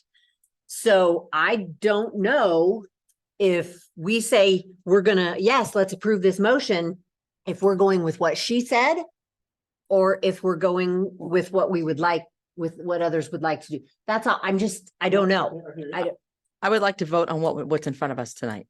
Yeah, and let me try to help clarify Yep. that. So Okay. Right now, my understanding is we don't have a motion on the floor. Nope. No. Correct. Not And yet. a motion made on the resolution. A resolution to approve, resolution 66R 2023, which would be approving the updated compensation structure. That would be a vote, yes, on the approval of that resolution. would be a vote to approve the, we'll call it the automatic 2% cost of labor increase. And then there's no automatic performance increase. That's discretionary. That's based upon employee review. Right. Okay. Right. So that's the way that it's been presented, and I tend to agree with Helen and Trustee Harris. I disagree a little bit with the characterization of what you heard from Lori. I think Lori, I think Lori said during, at the end of her presentation that the 2% cost of labor increase was baked into this the recommendation. But he asked. Where the management would have the ability to withhold based upon performance issues would be on the discretionary increase. Okay, so So if we I- vote yes on this, basically what we're saying is we'll go with the wholesale raise thing, and then it's kind of up. Then it's up I read the to resolution. that was voted on. implementation is a little Very clear. more flexible, and Helen has leeway to that implementation. Right. It's not like set in stone. That's all I'm wanting to know. So I've read the resolution twice, read it this weekend again. Nowhere in there does it say the 2% is, it says the 2% is guaranteed. It is automatic. And Okay. every piece of paperwork that's in our board packet, that's what it says. Yep. What does it say? It says the 2% is a guaranteed on January 1st. The You know- 3% is discretionary. Yeah, it says. You can read through, I've read through it all. Recommends a 2% increase to the general government compensation structure. The police part's in there. In addition, the report recommends a 3% merit increase for high-performing employees to ensure that they are moving appropriately through their pay grade. Right, that's. So if everybody across the board gets the 2%, just so that they can say that they are still in the cost of. it's the cost of labor. If they left here, they could go somewhere else and get paid that 2% most likely, wherever they go, because that's what the cost of labor I is. understand that. Okay. I really do understand that. Oh, yeah, but that's okay. Yeah.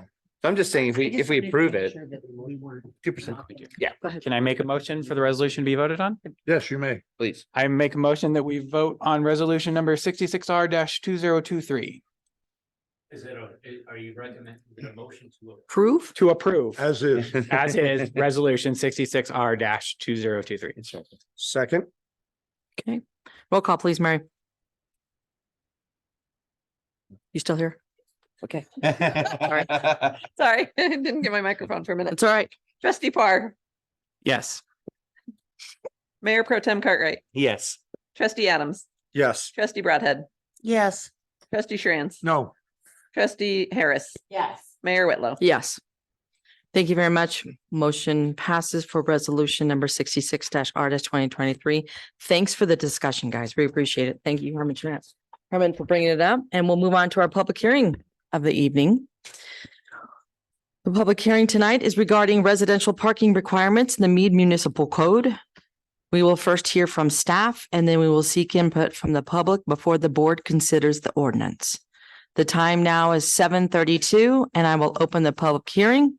And for our staff presentation, Jason Bradford, our Community Development Director, is in the room and has the floor.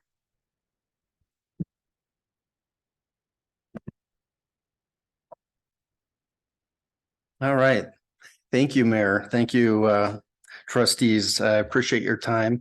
And as an employee, I thank you so much for all that you do to make sure that we're compensated, and appreciate the conversation. But as somebody who does get paid by the town, appreciate it very much.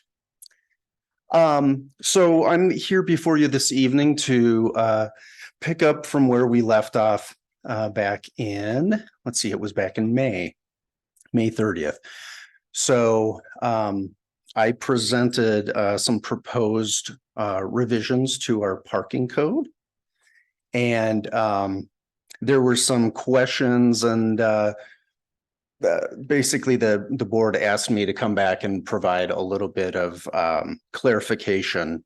And specifically, I think what the request was to take the proposed revisions and apply it to a real world scenario. So the Board of Trustees could get a sense of how these proposed revisions would affect a real world project. So that's exactly what I did. So in tonight's presentation, what I'll do is talk about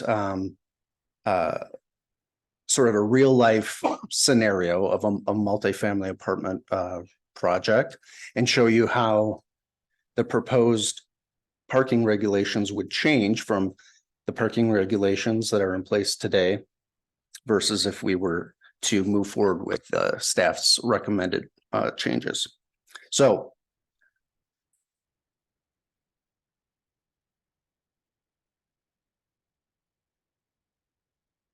maybe you could advance for me. Sorry. All right. So why am I even up here? Why are we even proposing these changes? Well, the existing parking regulations somewhat constrain the opportunity to provide affordable multifamily housing options, or what we call missing middle housing options here in Mead, due to the costs that are associated with enclosed parking spaces, which is currently required by our code. So that's why we're here, to look at the ratio of parking that we require for residential projects, but also whether those spaces need to be enclosed in a garage or whether they can be surface parking. Just for a little bit of background, staff presented a comparison of Mead's parking requirements with some of our peer communities up and down the Front Range. And generally what we found is that Mead's parking ratios were typically a little bit less than our peer communities, but that we had the requirement to enclose all parking spaces for multifamily projects in garages, and that was very unusual. So then on May 30th, staff presented to the board proposed changes to those regulations that would remove that requirement to enclose multifamily parking spaces, to remove that requirement that they be enclosed in a garage. Generally, the proposed revisions that were presented at that May 30th public hearing actually had the effect of increasing the number of parking stalls that would actually be required, but it would remove that enclosed parking requirement. And so tonight, I'm going to present to you an example of what the proposed parking regulations might look like in a typical scenario. So what I'll use as an example of a multifamily project is this project that I'll call Foster Ridge Apartments. This is actually a real proposed multifamily project that came in and for a pre-application consultation in the summer of 2022. So this is a real world example of a project. And on the next page, it shows you that this project was proposing 138 one-bedroom units, 174 two-bedroom units, and 18 three-bedroom units. And that would total 330 dwelling units altogether. So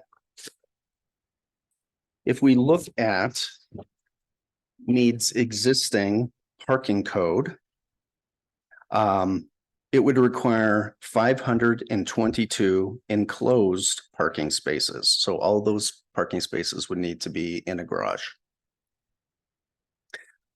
But if we were to apply the proposed parking regulations to this same project, we actually increase the number of required parking spaces fairly significantly.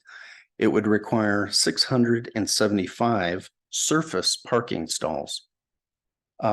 With the proposed regulations, those parking spaces would not have to be enclosed in a garage. However,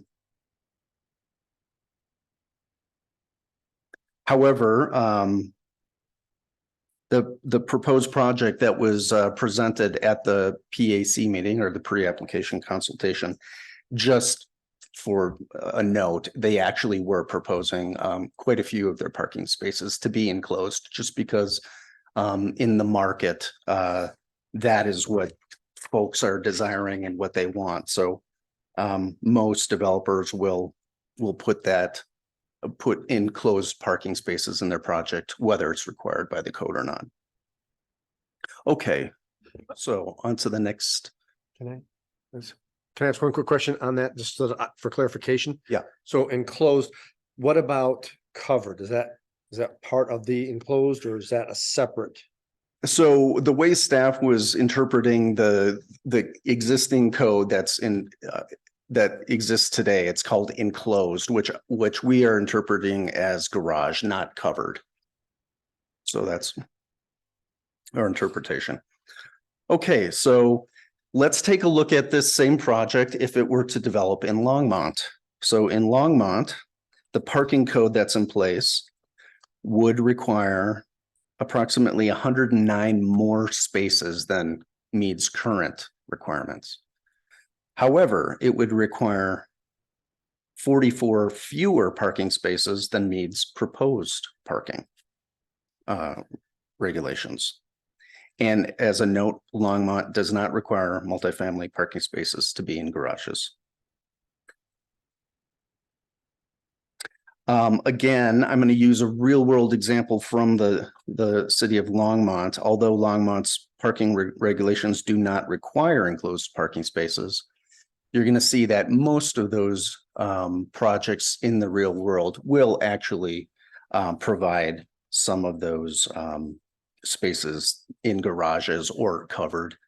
And so the example that is before you is a real world project. It's called Farmhouse Projects in Longmont. It's located southwest corner of Ken Pratt Boulevard or Highway 119 and 3rd Avenue.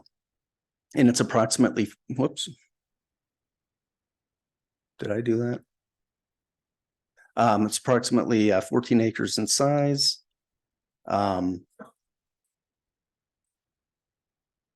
And of the 513 parking spaces that are provided in this real world example, well, not approximately, 108 of them are enclosed. Okay. So now let's move to our other neighbor, Firestone. If this same project that we're talking about using as our example were to develop in Firestone, Firestone's parking code would require 179 more parking spaces than Mead's current code. However, if we were to amend our parking requirements, Firestone would still require a little bit more, approximately 26 more parking spaces than what is proposed before you this evening. As a note, Firestone does not require any multifamily projects or parking spaces to be in garages. And again, although they do not require that, you'll see that most of the apartment projects that happen in Firestone will still provide enclosed parking spaces. And this is an example of a recent apartment project that happened in Firestone. It's called Firestone Meadows. It's located at the northeast corner of Firestone Boulevard or 119 and Oak Meadows Avenue. This project is about 19.5 acres in size. And the parking that's provided for this project is 533 spaces. About 115 are enclosed in garages. Okay, and then I wanted to make a note because during our study session, there was a recently constructed apartment project that we all kind of talked about as let's not follow their lead, let's not follow their example. And so I looked into the site plan for that particular project. As a note, that particular project required 1.5 parking spaces per dwelling unit, which is much lower than Mead's proposed parking changes and much lower than most of our neighbors as well. That project was developed in the county and later annexed into Firestone. And as a note, the director over at Firestone told me that they're actually working with the developer on additional phases of that project to provide much more parking than was provided originally. So that is an example, or I just wanted to talk about that example since it was brought up in our study session. But even here, a real world project. This project is also 19.5 acres, or approximately that much in size. And 614 parking spaces are provided there. 168 of those are enclosed, even though Firestone does not require enclosing spaces. Okay, so let's compare our regulations to Johnstown. So if Mead were to keep the existing parking standards in place, Johnstown would require 27 fewer parking spaces than our current code. If we were to amend our parking code, Johnstown would require 180 spaces fewer than our proposed code. And once again, Johnstown does not require spaces to be enclosed in garages. So how about Erie? Erie would require 179 more parking spaces than Mead's current code. They would still require a little bit more, 26, than our proposed regulations that are before you this evening. Once again, Erie does not require enclosing multifamily spaces. How about Loveland? Loveland would require 99 more parking spaces than our current code. However, they would require 54 fewer spaces if we were to amend our code. Loveland does not require parking spaces to be enclosed in garages. How about Windsor? Windsor would require 26 more parking spaces than Mead's current parking code. They would require 127 fewer parking spaces if we were to amend our code. And Windsor does not require multifamily spaces to be enclosed in garages. In your packets, I've included much of the same material that I included during our May 30th public hearing. This document here is just a copy of one of the documents that's in your packet. It compares Mead's existing regulations with those regulations that staff is proposing to you this evening. And we can talk about that in detail if you'd like.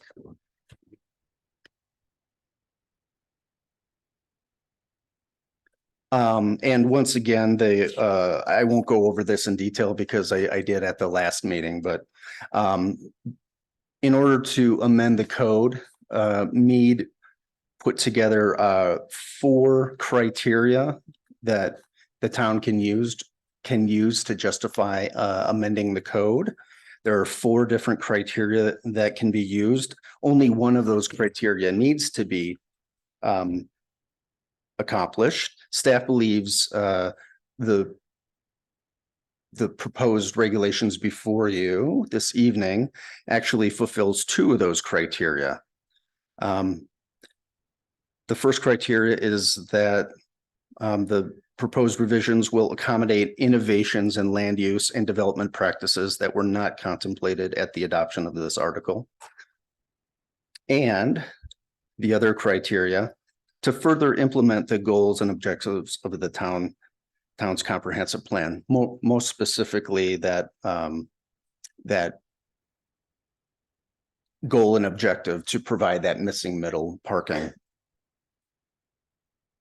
So staff finds that the proposed amendment will bring Mead's parking ratios much closer to our peer communities and will remove the existing regulatory and financial barriers to constructing single-family attached and multifamily projects in Mead, and would also encourage a variety of housing products and options for people of all ages and all income levels here in Mead.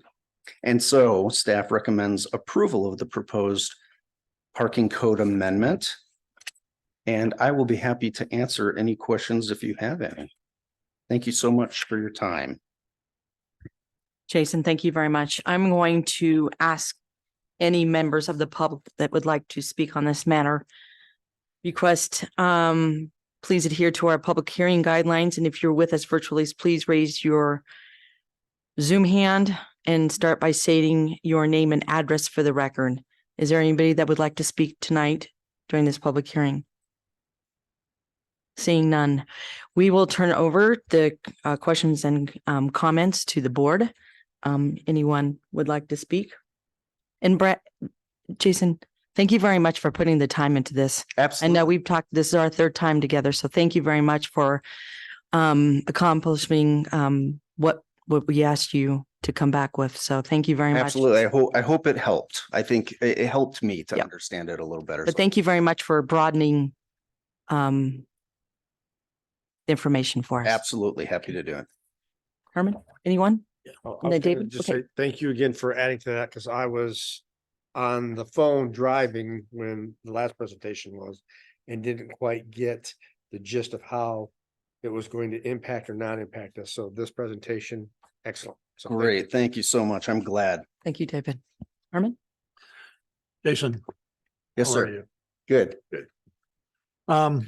Since our last meeting, I have, for some reason, given this whole subject a lot of thought and got into doing a lot of kind of research, just trying to understand one, multifamilies, and two, parking, two key subjects for me.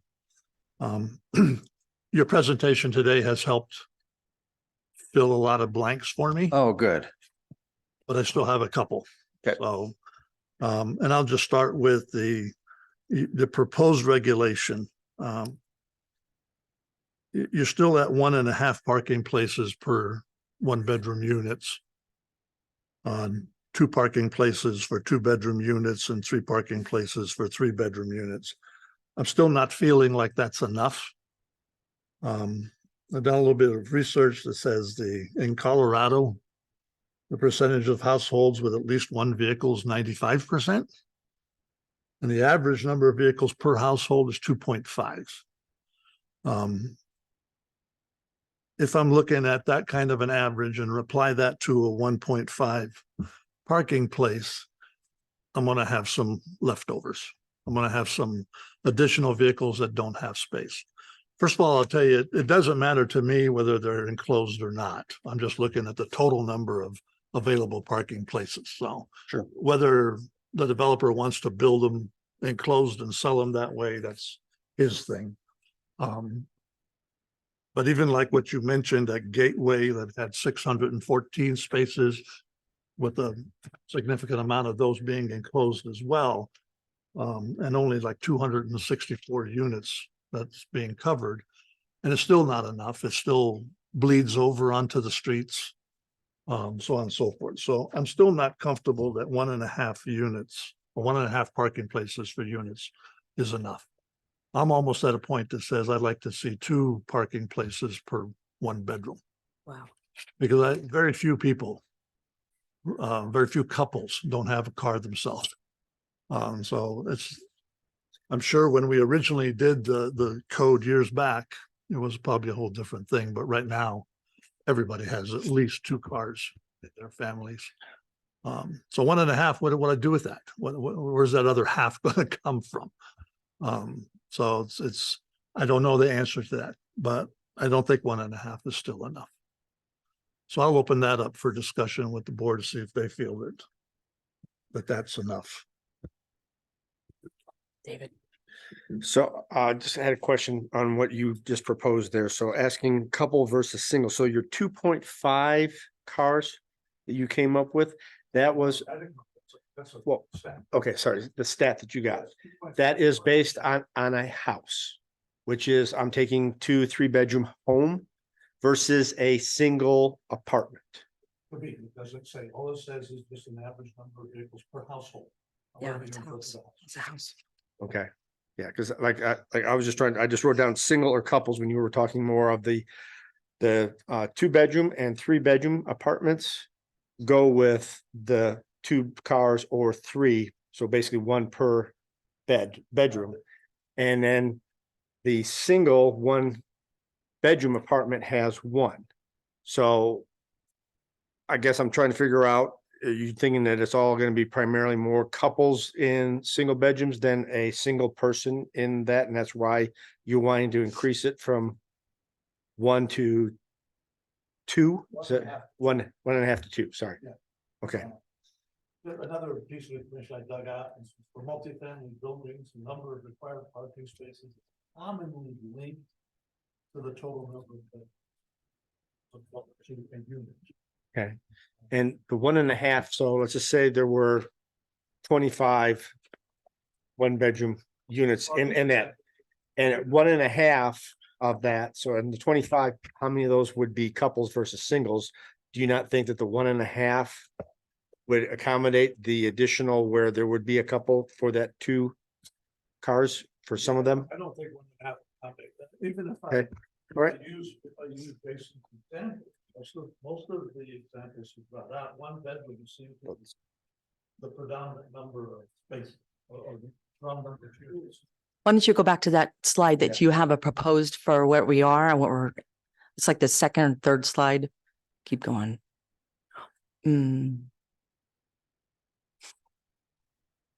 Right there.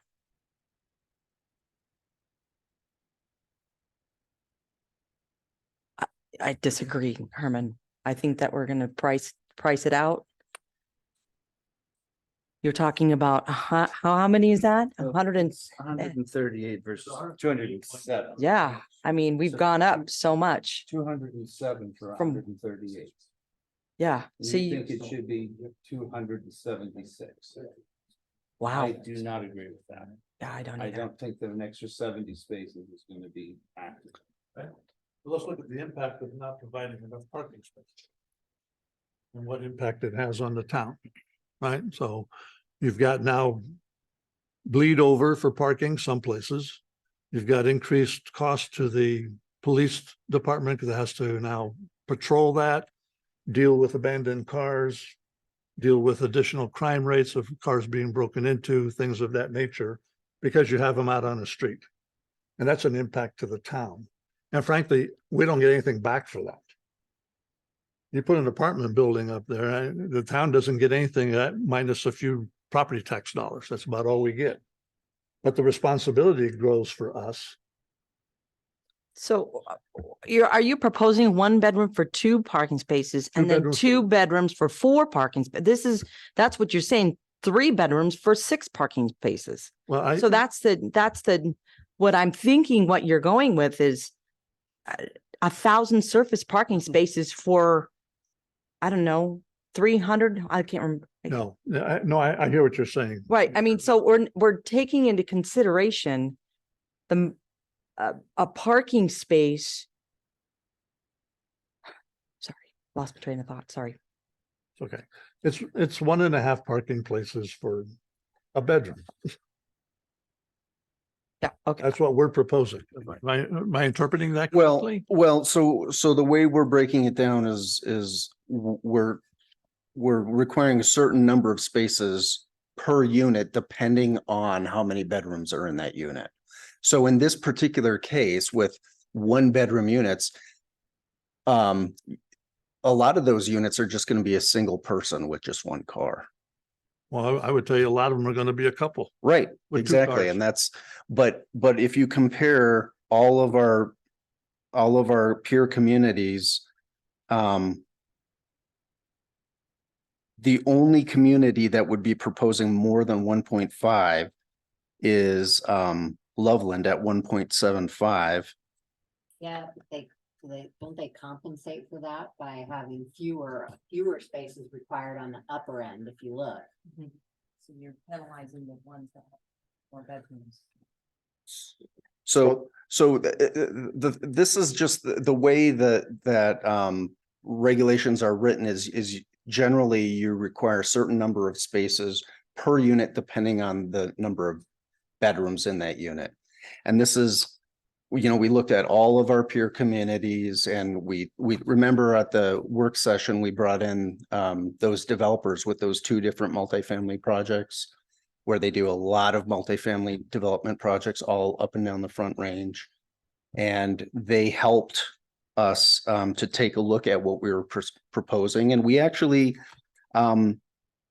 I mean, we were higher than they wanted us to be, you know, I mean, we're not just doing what the developer wants, but they are experts in this and helped provide some expertise. But if you look at all of our neighboring communities, what is being proposed is very much in line with all of our neighboring communities. The issue that we talked about at the work session is if we require too many parking spaces, more than anybody else up and down the Front Range requires, we can do that. People just won't develop that product here at Mead. So I have a quick question, Herman, on this, looking at this, the 2-bedroom dwelling units is basically the biggest chunk of that particular development. So in your 2-bedroom development, are you looking at is that you're gonna have 4 couples in there, or are you gonna have a couple with a kid? So then you're picking up a parking space there.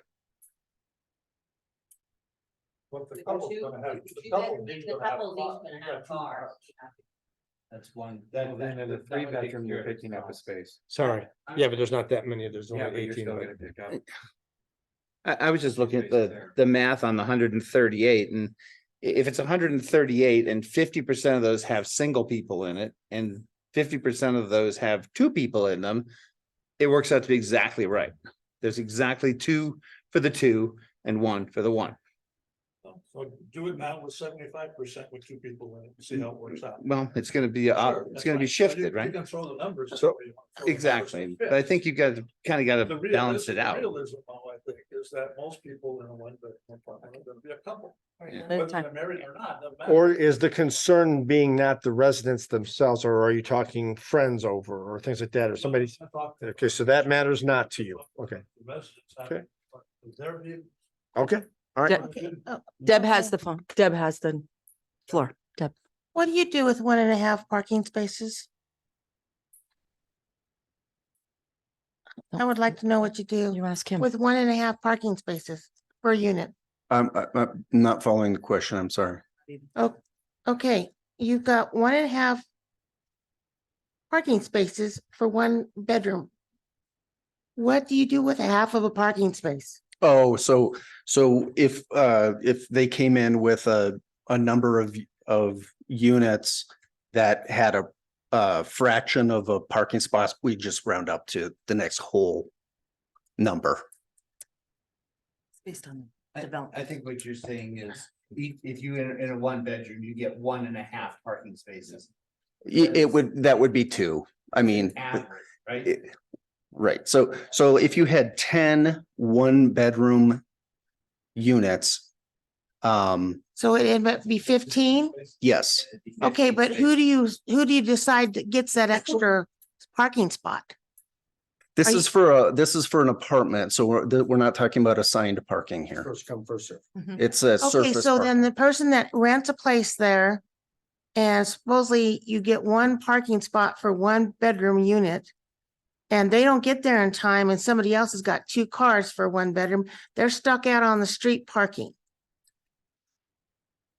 So- Yeah, So we're talking about surface parking. So this is not assigned parking. This is just how we determine how many parking spaces will be required for a multifamily project. with the way that money is around, most of those places are not gonna be a 1 person living in that 1 bedroom. It's gonna be a couple. I have a roommate.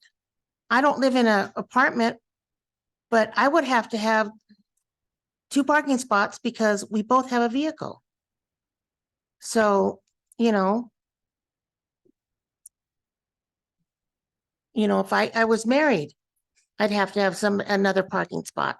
So income wise, there's no way I could afford to live in one of those apartments without having a spouse or a significant other. And we don't have buses to take people places. We don't have light rail.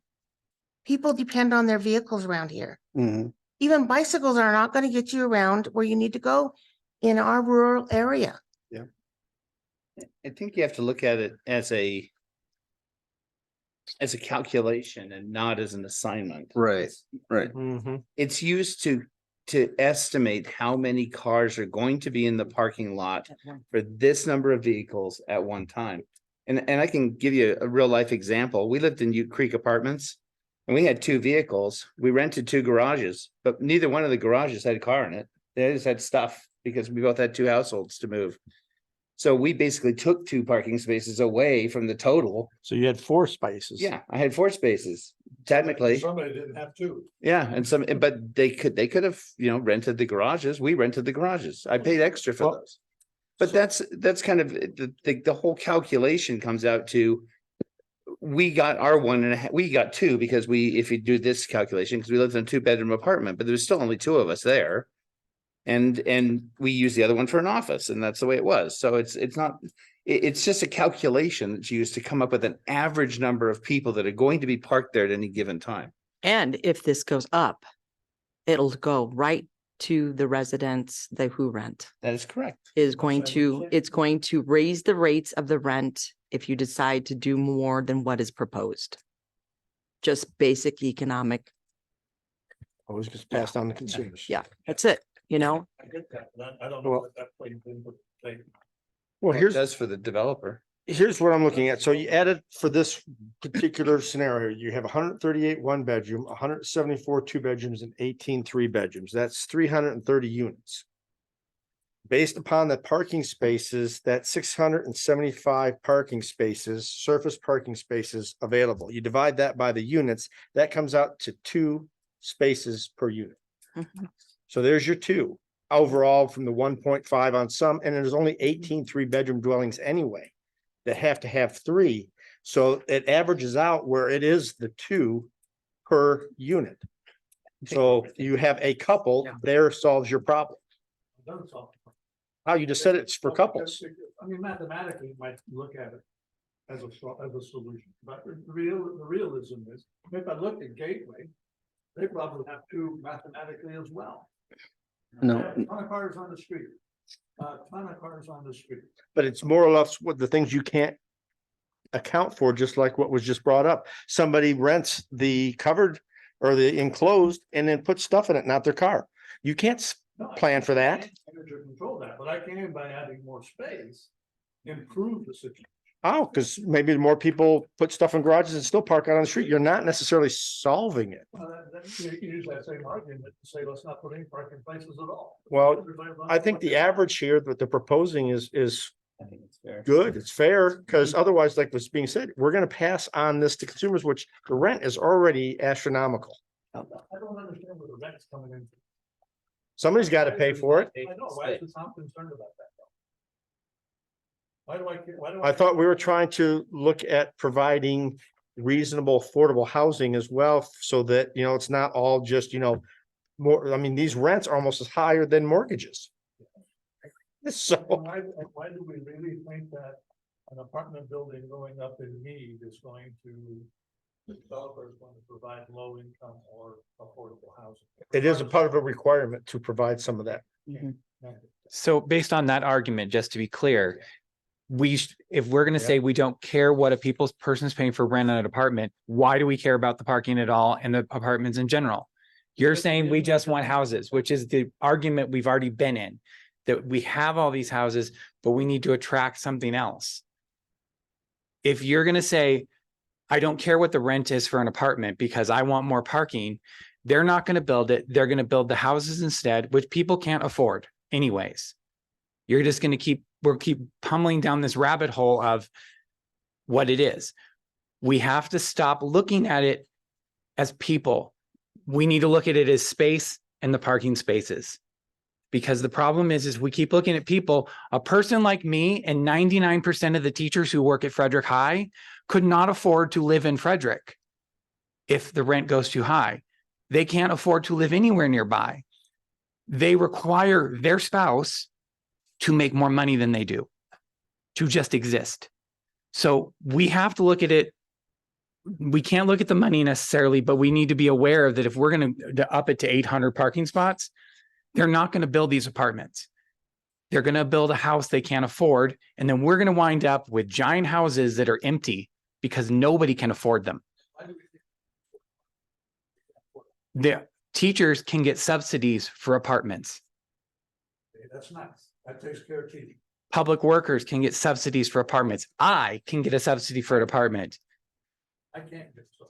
And no offense, Herman, but we need to attract younger people, or when you die off, there will be no one in our town. That's the problem.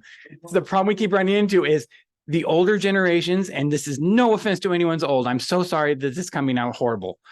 But we have to attract the younger people who are the ones going for the apartments. Because they're going to be the ones who in 20 years who are going to be here. I think it's somewhat naive though, us to think that a developer is gonna build an apartment complex and price it so that you can afford it. Oh, I don't think that's naive at all. The market will bear. And I- if you prices that apartment for $1,000 a month, some guy in Longmont is paying $2,000 a month to come here and rent that apartment. I Because would- he can.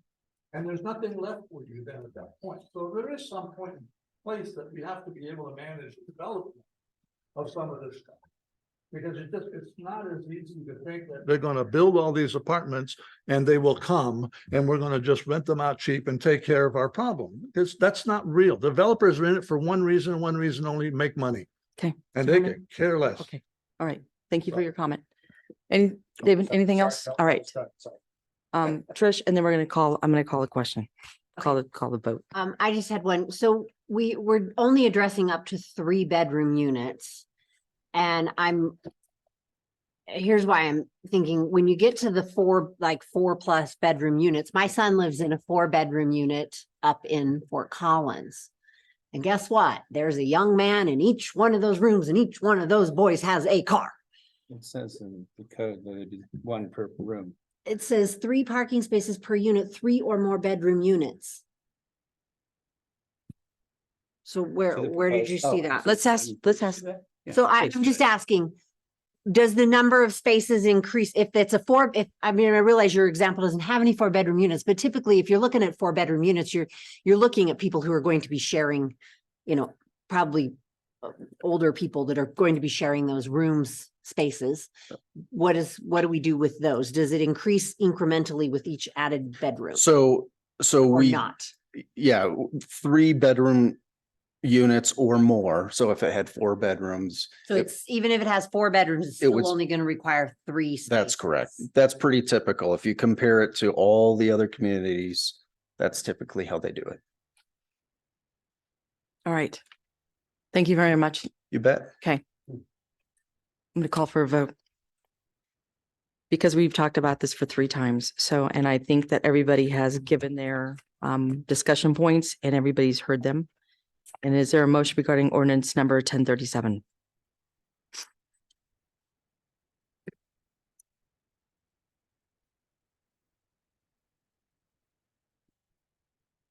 I make a motion to approve ordinance 1037, an ordinance of the town of Mead, Colorado, amending section 6-2-90 of the Mead Municipal Code regarding residential parking requirements. Second. Thank you. Roll call, Ploy, Mary.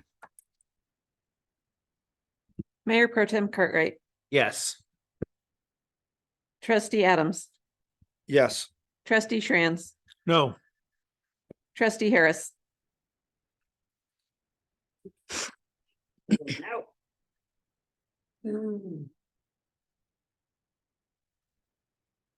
Yes. Trustee Parr, Yes. Trustee Broadhead, No, Mayor Whitlow. Yes. Thank you. The motion carries. I appreciate everybody's time. Jason, thank you very much. Staff, for bringing this back. I really do appreciate it. And now I'm going to close the public hearing on this at 8:12. And we'll go into our second public comment of the night. We have no further general business, so this brings us to, again, the second public comment period. We'll follow the same guidelines previously stated and would anybody like to make a comment at this time to the board? Okay, we'll move on. Any of the town trustees have any reports that they would like to bring up tonight? Deb? October 28th is